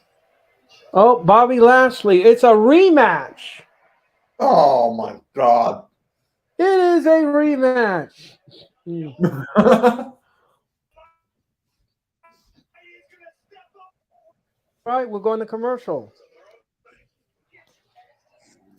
He just threw Mustafa Ali right over the freaking thing. That was funny. That was funny. He just took Mustafa Ali, Lashley, and just chucked him over the goddamn crate. That is funny. So it looks like Bobby Lashley is the one that answered the challenge, and he's coming back for his United States Championship. So we're not going to get a surprise or anything, but we are going to get Bobby Lashley against Seth Rollins for the United States Championship, which could be setting up for a potential triple threat match at Survivor Series for the United States Championship between Mustafa Ali, Seth Rollins, and Bobby Lashley. So I'm very intrigued how this is going to go. I forgot. I mean, did Lesnar beat Lashley? Yes, he did. He pinned him to the mat by laying on him. Yeah, but according to what DJ Storm said on his show, Lashley's shoulders was never pinned to the mat. So therefore the pinfall shouldn't have been administered. I don't know what the referee was looking at. I don't know, but I need to go back and look at the tape and the footage and see if what he said. Because I don't know. That was friggin' funny, though. I mean, I knew Mustafa Ali was going to come out, but I did not expect Lashley to be the one. I thought it would be like a return or something. When I saw that happen, I'm like, oh, crap, it's Bronson Reed. Like, they actually got Bronson Reed back. And then when I just see Lashley come out, I'm like, oh, yeah, that still is like an open-ended storyline because of the fact that they didn't close with Seth and winning that title because of Brock Lesnar. Right. So they're giving Lashley something to do, I guess, from now. unless Lesnar is supposed to still be coming back and they're going to continue that feud maybe later on in the future. But right now, it makes sense to try to, finish off this Lashley and Rollins storyline unless they're planning on doing a triple threat match at Survivor Series between Lashley, Ali, and Rollins. And who knows? Maybe they decide to give the title to Mustafa Ali. Maybe. Maybe they decide to give the title to Mustafa Ali and make him the new United States champ. Ladies and stupid, gentlemen, but I can welcome see to it. the Raw. Right, ladies and gentlemen, this is the Raw Watch-A-Long here on the Hardcore Sports Network. Please subscribe to the Hardcore Sports Network on YouTube and follow them on Twitch at Hardcore Sports 1.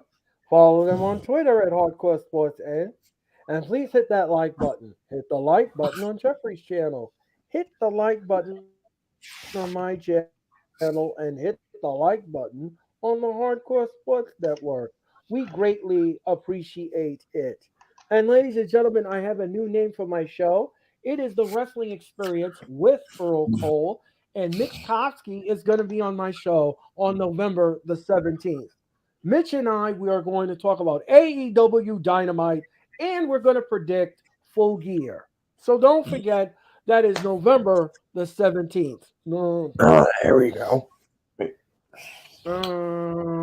And then I will be back with the Wrestling Experience this Thursday when DJ Storms and I will come together this Thursday night on the Wrestling Experience with Earl Cole.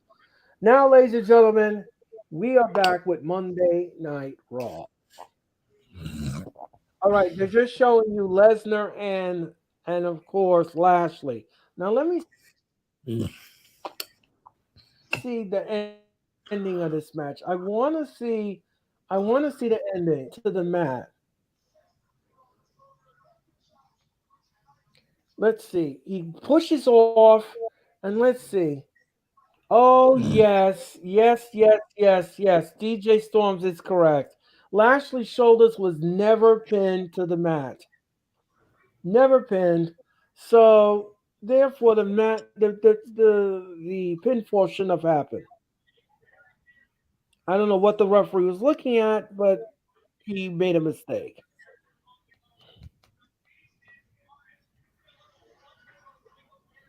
And here comes Lashley. And if anybody was intrigued by what they showed on NXT, the woman that debuted with the dyad, that's actually The Rock's daughter. So The Rock's daughter officially made her WWE debut as she has joined the dyad with Joe Gacy and the rest of that group. Ava Raine is her name. So in case you wanted to know who that young lady was that was with the dyad and Joe Gacy, that is in fact The Rock's real-life daughter, who just finally made her debut, but she's had a lot of injury issues, a lot of knee issues over the years, but she has finally made her debut. So I'm just curious to see how her journey is going to continue to go with Ava Raine, the daughter of the great one. Fourth generation superstar. Let me ask you something. Which NXT star was the one that dressed up with in onesies? That was what do you call it? What the hell was her name? Oh my god. I thought that was ridiculous. I just forgot her name. I think that was just so ridiculous. Anyway, I digress. Wendy Chu. That's it. Wendy Chu. Oh, okay. She used to be that emperor person. Jeff that is was gonna with, call this match because that Wendy Chu used to be that emperor woman that was in NXT with Boa and Xia Li when they did that weird thing in NXT. So she changed her gimmick again. Oh yeah. Here we go. Lashley attacks Rollins and knocks him over the top rope. Lashley on the aggression now. Throws Rollins right into the side barricade. Rollins hasn't even got out of his coat right now. Lashley is just absolutely beating the hell out of Rollins. Throws him back first right into the outside barricade. He's grabbing him now. Slams his back again. One more time. Slamming his back one more time against the barricade. And a third time, Lashley has just come out like a raging bull, beating the hell out of Seth Rollins. Lashley now he's taking Rollins and throws him into the side, cushion barricade right near the timekeeper. Smashing him in the head, multiple times smashing him in the head, throws him in the ring, and the match has officially started, but Rollins crawls out of the outside ring. Match is literally started up with just absolute chaos going on. Absolute chaos right now. Lashley, and there's a super kick right to the face of Lashley after he's going for the spear on Rollins. Rollins picks Lashley down, throws him into the steel steps. Blaze McCoy is here in the chat. Rollins now is going for the pedigree on the outside. Nice And hat. Lashley flips him over and he smashes I had to right on the represent. ground. What up, Blaze? Figured I'd stop for the main event. Okay. Lashley is just absolutely Blaze throwing lefts and rights at his face. Oh, what's up? Shout out to you, Earl, Jeff, Mitch. Good to see you guys. Good to see This you match too, has been Blaze. thrown Thank you so out. much for coming on the stream, bro. I was hearing a lot of rumors that remember The match has been Seth dressed. thrown- He dressed up as RVD, so maybe it would be RVD in this match. That would have been a nice surprise. I would love that. But as RVD, would he want to come back to WWE though? That's the intriguing Maybe just thing. a one shot deal or something. They're not too far from Philly, so ECW crowd too. Oh, I I think can't they wait just- for the Raw 30th. That's going to They be in just called Philly. the match. This Did they crowd's just call the been match? shit. This crowd has been terrible. Yeah, the match tonight. has been thrown out. The match has been thrown out. There is no match. The match has been Oh! thrown out. Oh! Lashley just threw him against the barricade. He just like boomeranged off of the post. And Whenever Lashley Lashley throws someone, Jeff finds it funny. It's funny the way Rollins does such a good job in his selling when he goes off the post. That was excellent. Oh, now he's picking him up. Oh, and body slams him through the announce table. Lashley just absolutely destroyed Seth Rollins. The match has been thrown out, obviously, but Bobby Lashley just went absolutely apeshit onto Seth Rollins and just slammed him right through the announce table, and you have Adam Pearce and all the officials out there and referees and backstage personnel just trying to keep Bobby Lashley away from the chaos that he just put out there as he has just absolutely destroyed Seth Rollins. There's still 10 minutes Lashley left. just went nuts. That's true. There's still about 10 minutes or so left in the show. What the hell else do they have planned? I don't know. I have no idea. Maybe Ali comes out and picks up the scraps and wins the announce. Oh, wait a minute. Theory has the Money in the Bank briefcase. Is he going to cash it in on Rollins?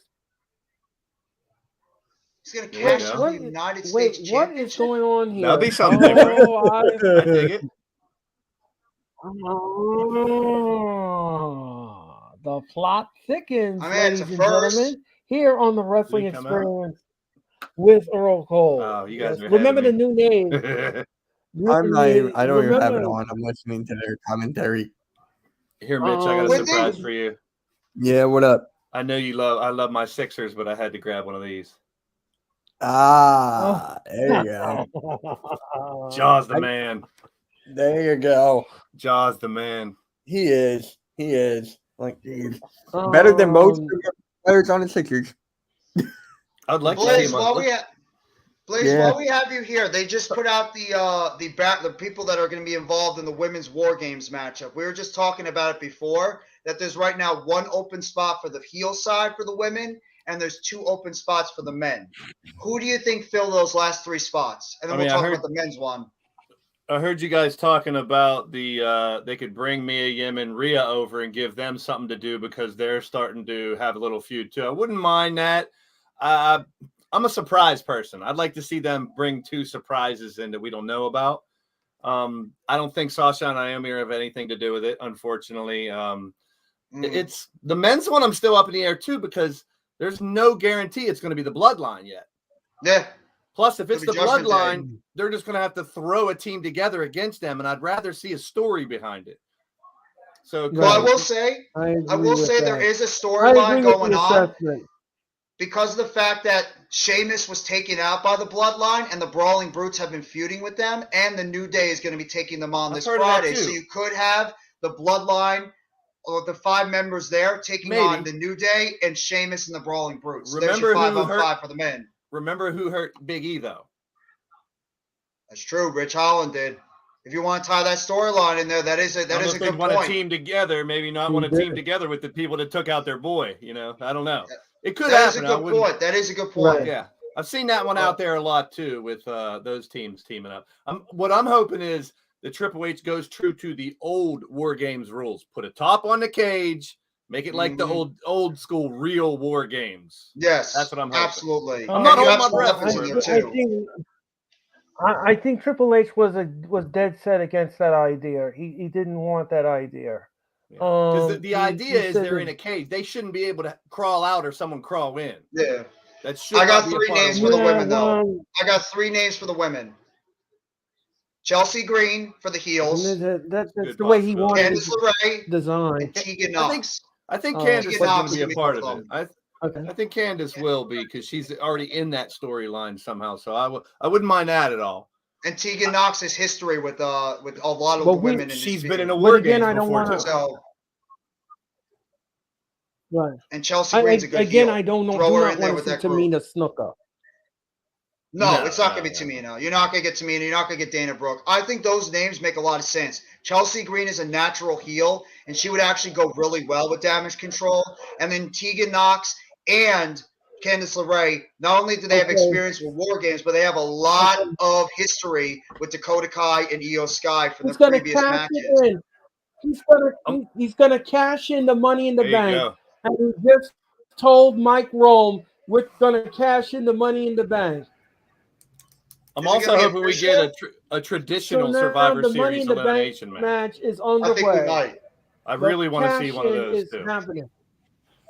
Oh, I think we are getting. It's official. oh, the bells rung. Austin Here we go. just- 1, 2. What? He cashed it out in the United States? What the Never hell? happened before. He's never cashed in on the United States I kind Championship. of like He's the that. first. Like when Charlotte cashed in on the NXT title, it's something different.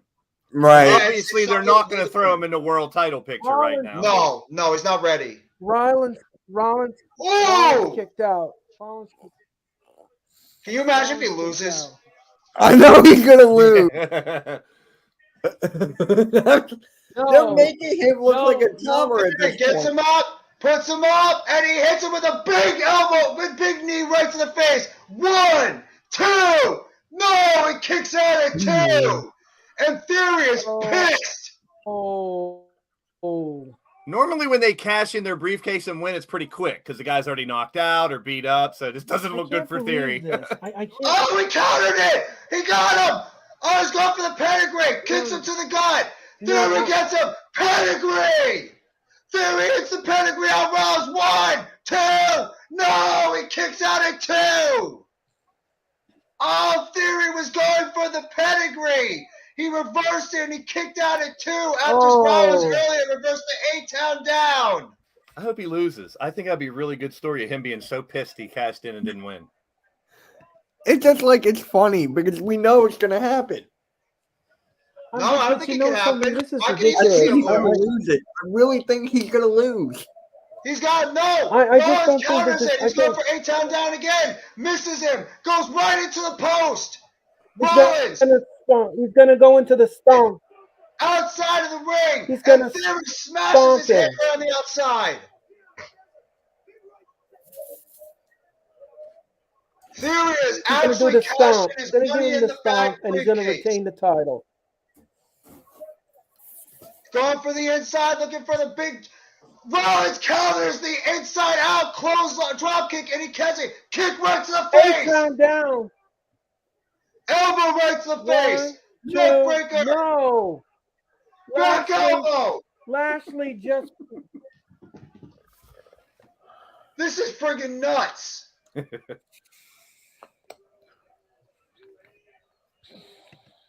Rollins is going for the stop now. He picks him up. A-Town down.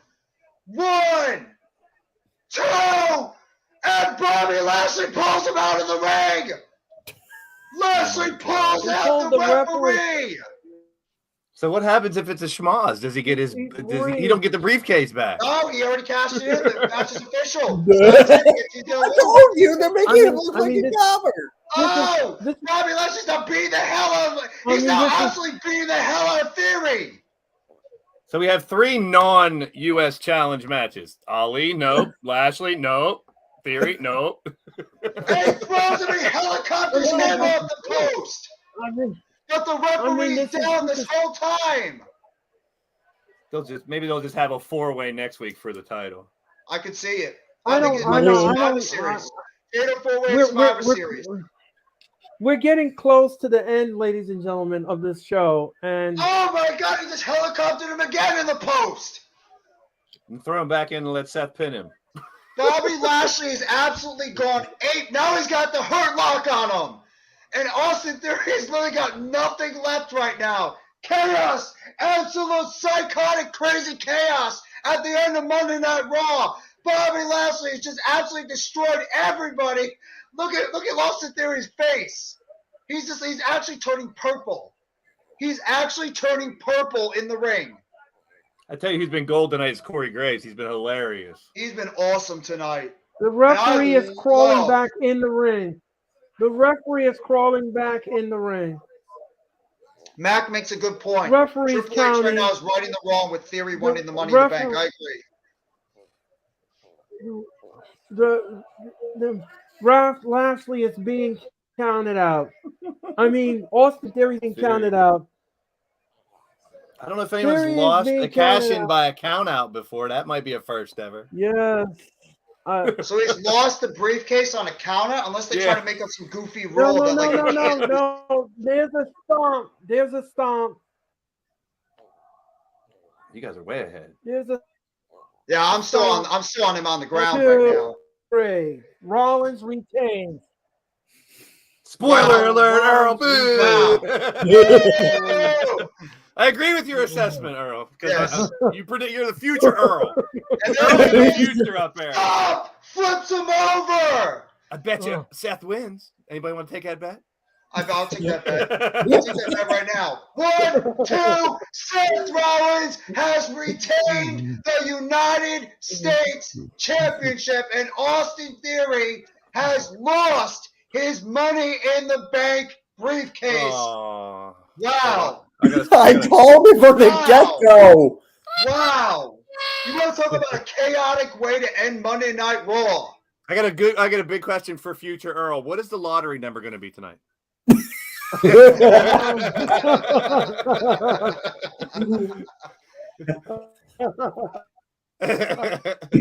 I really want to know what's the lottery number now. Hey, you know what? Holy You can crap, honestly that was say crazy. we've never seen that for a cash in. No, that was We can insane. honestly say that. Yeah, aren't you happy you hopped into this for this type of matchup? Well, Wait, geez. Deshaun Jackson got injured? Oh my oh, God. he just came back and got injured, So huh? anyway, that's He did just didn't he? It's his first This is game, his right, man? first that's what game. happens. I think when it's his you get- first game, yeah, with the Baltimore Ravens. And he already got hurt. He always gets hurt. Oh, I feel bad for the dude, Yeah. That was awesome. especially that old making a comeback. Yeah, it was That very was- very unique ending to Raw. I give him That props was- for doing something different. We're not seeing the same old Raw No, no. like Earl's old hashtag. What are you doing, WWE? We don't have to see that no more. They're doing a little different stuff here and there. But do you think that's a crappy end of the stick for somebody like Austin Theory? For how much he was Yes. booked so strong, and then all of a sudden he gets booked like garbage because he was a Vince guy. We have to remember Austin Theory was a Vince guy, and you don't know how high Triple H really is on him. But I think it might have been better as Triple H is saying this dude is not ready to be a champion right now, a world champion. Get that briefcase off him. You know, you have that little crutch off of him, so it's not like, you know, you have that lingering around of when he's going to cash in and everything, and then you could try to rebuild Austin Theory back up, unless you're going to throw him back over, because there's been rumors about putting the Way back together, put him Well, back you have- over there with Johnny Gargano. You have the story of Right. adversity now. Not too many people cashed in and didn't win. So what's going to happen? He's going to lose his mind. How is he going to get back together? So there is a underlying story to him not winning the cash in. So I mean, Triple I H mean, has that's- proven I time think and that's time a again to have the wait and see how I it just ends up. So. I just think the whole thing is interesting.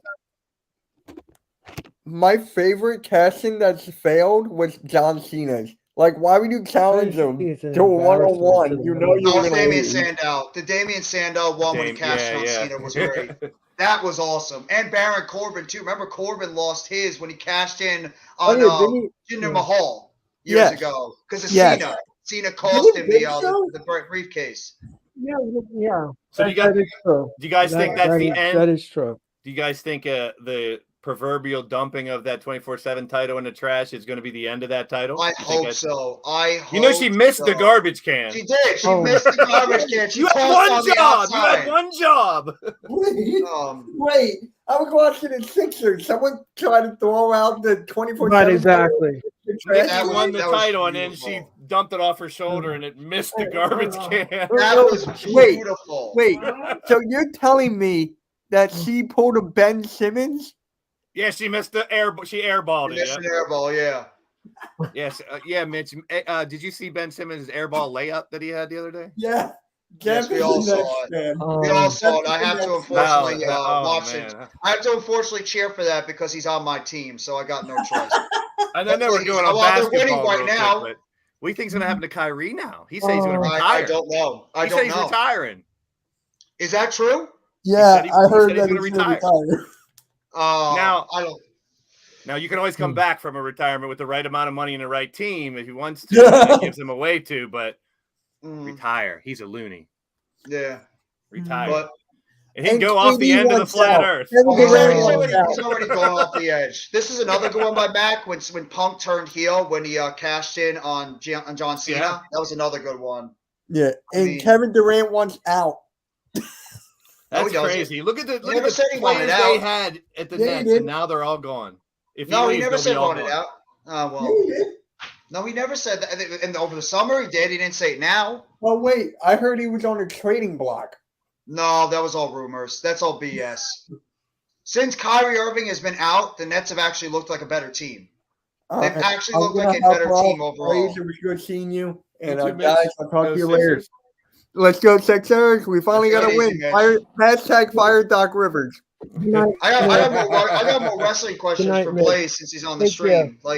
Sure, shoot. So, what do you think is going to happen with the whole men's war games? Do you think it's going to be the Judgment Day that's going to be involved in it with the OC, or do you think we're going to be getting the Bloodline? That's the intriguing thing with them. I'm going to wait until Friday because we get New Day versus Usos. If for some reason there's no winner there, we can see that match at Survivor Series, which means the Bloodline won't be in it. Now, I don't think we'll see Roman defending the title again. He just defended it. So it could go. It's really up in the air. And that's what I love about wrestling right now is the intrigue, is that you don't know. There's not a lot of things that are so predictable like we were so used to in the Vince era and stuff. There's a lot of question marks around. We're only a couple weeks away, too. Series. Yeah, it's right around the corner. And not even that. All we got AEW Dynamite too. The we got full gear. Have to make sense. And I will be disappointed if there's not a regular Survivor Series elimination match. 2 weeks. I mean, it's crazy. We're going to be getting 2 monster pay-per-views back to back because I think Full Gear is going to be awesome too with AEW. You're going to get Full Gear in about a week or two, and you're going to get Survivor Series afterwards. If you're a wrestling fan, how the hell do you not like that? We might be seeing the coronation of MJF at Full Gear in New Jersey. I think we will. And do you think that this whole thing that happened a couple of weeks ago with the firm attacking MJF was an all ruse, and that he actually was planted that on purpose just to make everybody believe he's turning babyface, and then it actually ends up being a ruse the entire time? And he ends up, the firm helps him win the championship at Full Gear. Yeah, I would definitely see a double swerve coming with that and flipping it around, make everyone think he's playing that card very well. And when you're getting cheered, you can play the card very well. And in New Jersey, he's going to get a huge pop. Oh yeah, I mean, he's going to be cheered. Loves MJF. But if he wins it, honestly, as much as it hasn't happened, look how many of MJF's big wins are because he had help or because he cheated or he used the ring. I'd like to see him cleanly beat Mox. I don't know I if hope it'll he happen or does. not, but that would validify a world title reign for a man who people could easily say, well, you've won by cheating and using that ring and having outside help all the time. But his character right now is flawless. I mean, right now, Oh, you can't touch him. If you're MJF or Bray Wyatt, you're in the news no matter what you do right now. That's what's carrying those two companies, along with the Bloodline. I would say of course, Seth but- Rollins a lot too, because Seth Rollins right now is in such a white hot level with his gimmick that Seth Rollins could do no long. He's bulletproof right now too. They might even be more bulletproof than Roman Reigns right now in the Bloodline. And the Bloodline, thanks to Sami Zayn, have really caught fire because Kevin Owens was supposed to eventually join up with Sami Zayn to take on the Usos for those titles. And because of how over the Bloodline is with Sami Zayn, and Sami Zayn has been an unsung hero too, they haven't pulled the trigger because they don't want to end this thing going on because Sami Zayn has been so good with what the work he's doing with the Bloodline. It's been amazing just watching that whole storyline pulling off. That could be Mania. That could be Mania, absolutely. Sammy and Kevin versus. I've heard this, and I would not be against it if Sammy is the one to take the title from Roman. That would be a big shock. I would love it. And the way he's so over, because Roman's getting cheered too. I mean, if they could find a way to have Sammy get his revenge after they finally say you're not really an Oos, but like you said, with the way he's getting cheered, the way the merchandise is going, you cannot get rid of it right now. You got to keep that Sammy with the Bloodline thing going. Exactly. I said this on my podcast last week. The way he's making them break character and laugh, it's so organic. It's so real right now. I just hope they don't force that continually. You got to let it happen naturally because that's how it's getting over right now. Like if it's starting to happen every week, it's like, come on, But and I was getting tired of the Bloodline. The Bloodline was the Mafia story for so long where Roman telling his boys what to do. So this is something fresh. So I'm down with it. And Sammy's gold. Sammy's awesome. To have a country that he didn't even want to go to chant his name. That was, that's huge. I you can't even explain. They have no reason to cheer him but for the game, the show. And that shows that these ties of his heritage and stuff shouldn't mean anything. It's all about, bringing people together. And that's a beautiful thing, if you ask me.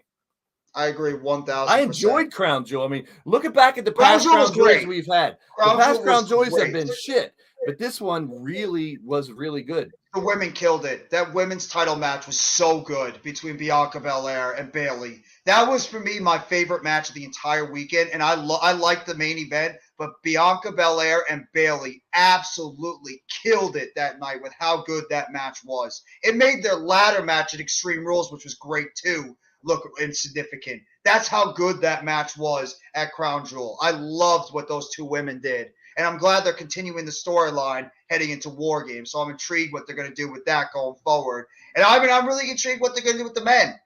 I think it will be the Bloodline because you want to think about the traditional 5-on-5 War Games matchup. You have it set up already with the Bloodline. You got 5 members already with the Bloodline. And if you want to get Sheamus, who we all know got recently married, so he's probably going to be coming back looking for revenge because the Bloodline took him out. There's your storyline right there. And if the Bloodline gets involved with the New Day, there's your feud.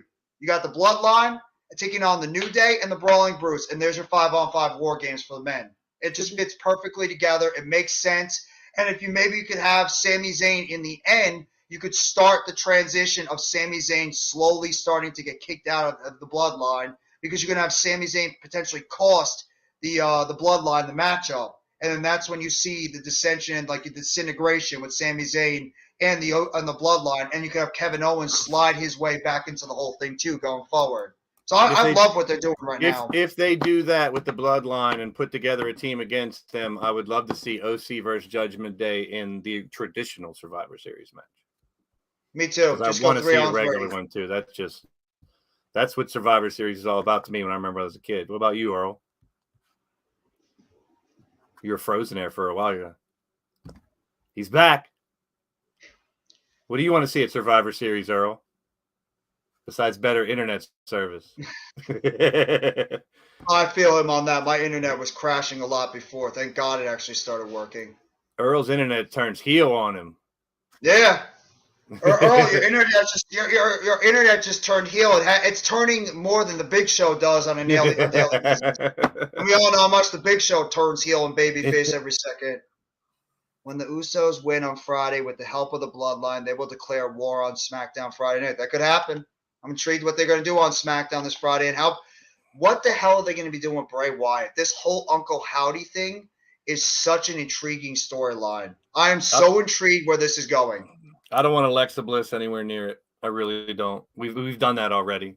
I'd rather that be damage control toying with her because they know that would mess with her if she was teased. I mean, if she does, I mean, like I put it in your chat earlier, how Asuka, we've never seen the evil side of Asuka, which is Kana. She was that way before. And if maybe, I don't know, it's so up in the air. I really, at this point, and my thoughts change every week by week because of what happens. I don't think that Wyatt Six is going to be a faction. I think those are his personas. I think Uncle Howdy is him. I think that guy in that owl mask could be Bo Dallas, though. I think it is. Because it has the long hair and stuff. That could be. So, I mean, I'm not saying that we won't see other people in the storyline because Bray does want to help out other people within the storyline and push people, but I don't think we're literally going to get a Wyatt Six. It's not, I mean, as slow as that storyline is going, it's not going to be like, boom, Wyatt Six versus Bloodline in 2 weeks. Yeah, they're going to build it up slowly. Maybe get. I don't want them to push that storyline for War Games. So we'll see. No, we'll see. Build it up slowly. You don't need to speed it up. Make people want to see it that much more, and you could slowly add little layers going forward, and then eventually you get to that payoff. And actually, there's been rumors that woman. I don't know who that woman was that showed up this past Friday, but there's rumors that it could have been Bray Wyatt and Bo Dallas' sister, Mika Rotunda, that actually was the person that was behind that woman that showed up on Friday instead of, Uncle Howdy. So I'm 1,000% intrigued where this whole Bray Wyatt thing is going. He mentioned his family. Right. He mentioned his family in his last promo. I come from a long line. It's all the way back to Blackjack Mulligan. If you go back to Barry's father, that I watched Blackjack back in the day, Blackjack Mulligan. And that and a lot of that Uncle Howdy does remind me of Barry Windham. It does remind me of Blackjack Mulligan. So the family heritage has something to do with it. But to me, you can only go so. I love long-term stories, but Dexter, Bray, I want to see him fight. They're wrestlers. They have neither of them. Dexter's been doing all this. He hasn't had a match. I want to see him have a match. I'm sick of it looks Dexter like we're finally going to see Dexter Miz or something soon. So. Yeah, I'm getting tired of the whole build-up. I mean, the feud is sort of cooled off right now, and I don't get Johnny Gargano going out there and blowing whistles and stuff. I don't want to see no damn whistle. I want to see Johnny Gargano go out there and put on Johnny Gargano 5-star matchups like we know he can do. Enough with the whistle stuff. Enough. Let's get to a resolution with the whole Dexter Lumis thing because this has been going on for a couple of months now. We need to have some type of payoff, and hopefully Survivor Series will be when we'll get that payoff finally. It could be the reformation of the Way. We could be seeing the reformation of the Way coming because Indy is stuck on NXT right now. She's doing nothing. Candice is sort of floating in insignificant reasons right now, even though she's been a little bit part of that storyline with Damage Control. She's sort of just there. Why not reunite that faction back together? And at least you give everybody some type of purpose. And at least all of them are baby faces except for Austin Theory. But you could eventually turn him babyface again. And you could have Dexter Lumis there. And there you go. You have a group going back together that was successful in NXT, and you give all those people direction together, reforming the Way. And who knows, you have a tag team maybe put together too until Ciampa comes back. I say this all the time. It's just it's a great time to be a pro wrestling fan. It really is. I mean, with the Bray stuff and Triple H taking over, AEW has been forced to step up their game. So they will get better. There's still growing pains that they have to go through. I mean, even small things like MLW and GCW getting streaming deals. That's huge news in the scope of the whole pro wrestling. Nick Aldis getting suspended and saying he's done with NWA in January. Yeah, and teasing a WWE debut too. To see him come during the Rumble, maybe to see Cody come back, and you got Cody back into the frame. I can't wait to see Cody. I miss Cody so much. I miss Cody so much. I cannot wait to see Cody Rhodes back. I love the work Cody Rhodes was doing and how over he was. And I want the resolution to be coming with Seth Rollins and Cody Rhodes. That story is still not done because of what they did before when they wrote him off TV when Seth Rollins attacked Cody. So I cannot wait to see Cody back. I can't wait to see Randy Orton back too. I'm curious what's going to happen with him. And maybe we see Bronson Reed. There's been a lot of rumors that Yeah, Bronson yeah. Reed might be on his way back Yeah, I to think he's gonna WWE be too. back sooner or later. Maybe you save him for the Rumble. And you Save mentioned Thick it Boy for the earlier Rumble. too. Things like Triple H letting Shinsuke fight Muta in Japan at the beginning of next year. Those are signs that really things are changing. And Yeah. you never know what could happen. And maybe he lets AJ go fight in Japan once because he always wanted that. If he would have been 6 months earlier, Triple H took over, or 7 months or whatever it was, Bryan Danielson, that was one of his main things. I want to fight in Japan. So he might have still been there. Exactly. So They the would have fact signed that him to a long-term deal. the fact that these things are happening are so exciting. I mean, on all levels. And I'm not one of the type to come here and bitch about things I don't like. I've always been a positive person. I watch shows and I'll just pick out the positive things that I liked about it, because there's many places you can go and just watch people rant about what they don't like. I like to pick and choose the things I do like. And I do that every Thursday night on my little podcast. I actually, this is not really breaking news. We talked about it last week. I'm still in the process. I got an offer to be a ring announcer for a local indie fed. So I might be doing that. Congratulations, Blaze. Congratulations, bro. Unfortunately, my health kind of holds me back sometimes. I don't really talk about it a lot, so I might not be able to do it all the time. I don't want to be the guy that cancels, but to be offered that is really humbling. And I don't want to end on a sour note, but I want to say I lost a friend over this weekend that was one of the first streamers I saw on YouTube. He was 31 years old. So tell the people that you love that while they're here. Don't wait until it's too late. Absolutely. And you guys are great people. All you guys at the Hardcore Sports, I've watched you guys grow in the past year, separately and together. You guys got something really special over here. Earl, I always enjoy when you pop in, and I enjoy it. You always overcome adversity. You're always trying to enjoy wrestling no matter what. And Jeff, is a pleasure meeting you, as well as Mitch and you guys. Just keep doing what you're doing, man. Don't let anybody tell you can't do anything you want to do, man. And just do it while you can. Life is too damn short.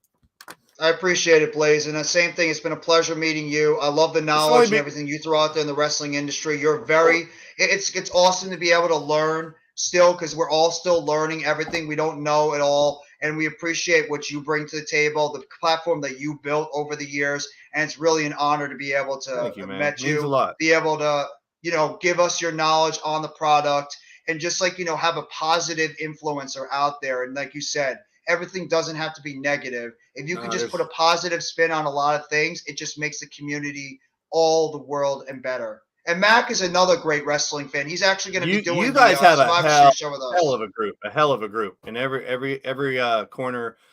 You guys have done such a great job, and I noticed that. And I don't blow smoke up people's asses. I only tell people if I see good work, and really, you just got to keep plugging away. And YouTube's a weird place.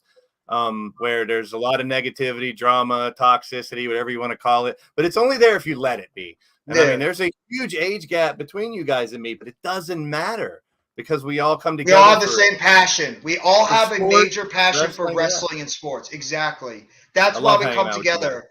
And that's what this community should be all about, is just trying to go out there and have a bunch of people that have similar interests in one thing we're all very passionate about. We are all so passionate about wrestling and sports. That's what it's all about. It's not about the side stuff. That stuff's not important. It's all about what you love talking about, and that's wrestling and sports. And I love talking wrestling with knowledgeable people that you can have a very good conversation with, whether it's past wrestling stuff, present, what you might look forward to in the future. It makes me excited as a fan to be able to talk this stuff with other people that share the same passion as I do about this business, like Earl does about this business. That's what we love, is just talking wrestling.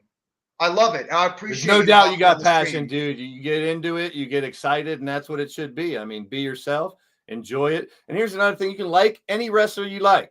You can hate any wrestler you want to hate. You can like any promotion you want to like. You can hate any promotion you want to like. That's the beauty of it. If it was all the same, it'd be boring. So it's a great time to be a wrestling fan. Enjoy it. And I thank you, Earl. I thank you, Jeff, Mitch, and the Mac Giants fan. You guys are amazing. Keep doing what you're doing. You guys are absolutely incredible. Blaze, I hope you're able to pop on with us during Survivor Series, and for if we do Full Gear, I'd love to have you during some of these shows too. Earl and I would love to have you during the, especially Survivor Series. Likewise, it's gonna be so much fun. I don't do a lot of watch-alongs, but when I do, I'll make sure to share out the StreamYards. If you guys want to pop into, you're always welcome on my channel. I appreciate you guys. Thank you. Thank you so Take much care. for popping on. Have a great You, rest of your night. you We got it, appreciate man. it. You got it. You got it. Earl, stop yelling at me for hitting the like button, brother, too. I always hit that like button. You deserve it. That's the first thing I do when I'm busting. I'm a ball buster. It's all in fun. If you can't have fun with it, why do it, right? You got to have fun. Hey, right back at you, my brother. You guys are amazing. Keep doing what you're doing. I'm out. Thank you. You have a great night, too. That's Blaze Radio, everybody. If you have not already, make sure you go sub up to his channel. He does excellent work with his show. He's a passionate wrestling fan and absolutely incredibly awesome dude. Thank you so much for popping on. Always love the work that you do, Blaze. Thank you so much. Earl? Earl, you're actually muted right now.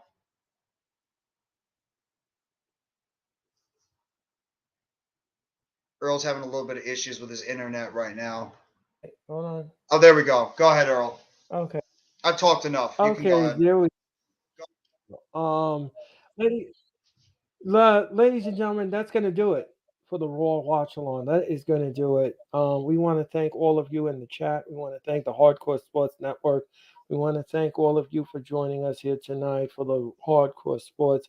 This has been an absolute fabulous night. People on the internet are just destroying the Raw main event right now, and I could imagine what everyone is saying. Really? Yes. They're Yes. destroying it? Why? Like, what are they People, saying? I'm just intrigued. they are saying it's an embarrassment. They are saying that this is a terrible booking. They are saying everything under the sun.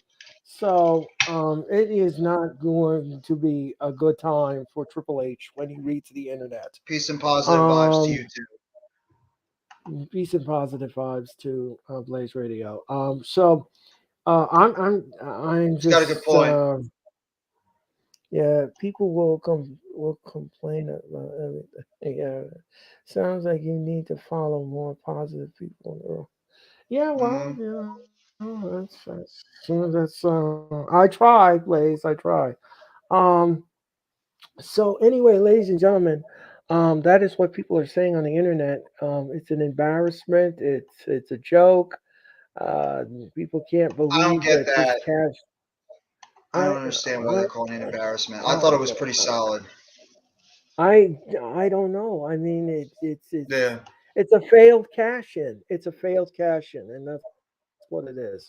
Yeah, but people don't understand. What are you going to do with him? Austin Theory's not ready to be a champion. We all know that Austin Theory winning the briefcase made no sense, but when Vince McMahon was in control, that was his guy. He wanted to put the rocket up Austin Theory and shoot him to the moon.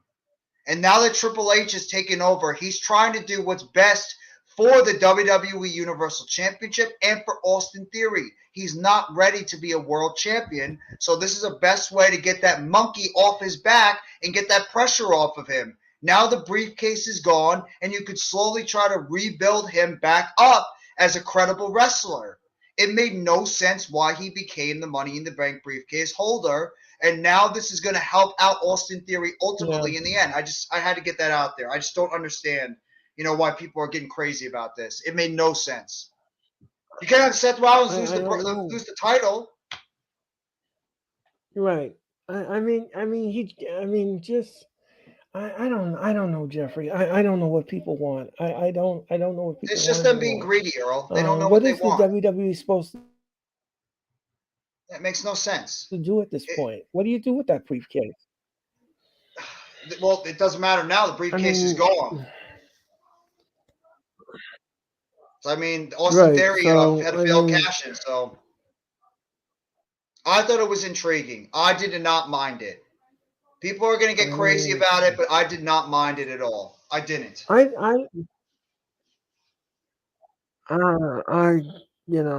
People are like, "How are you going to support that? How do you support?" I was like, "Well, What are you supposed to do with Austin Theory? This is the question that people aren't answering. Is this guy really credible enough to be a champion? Come on, people.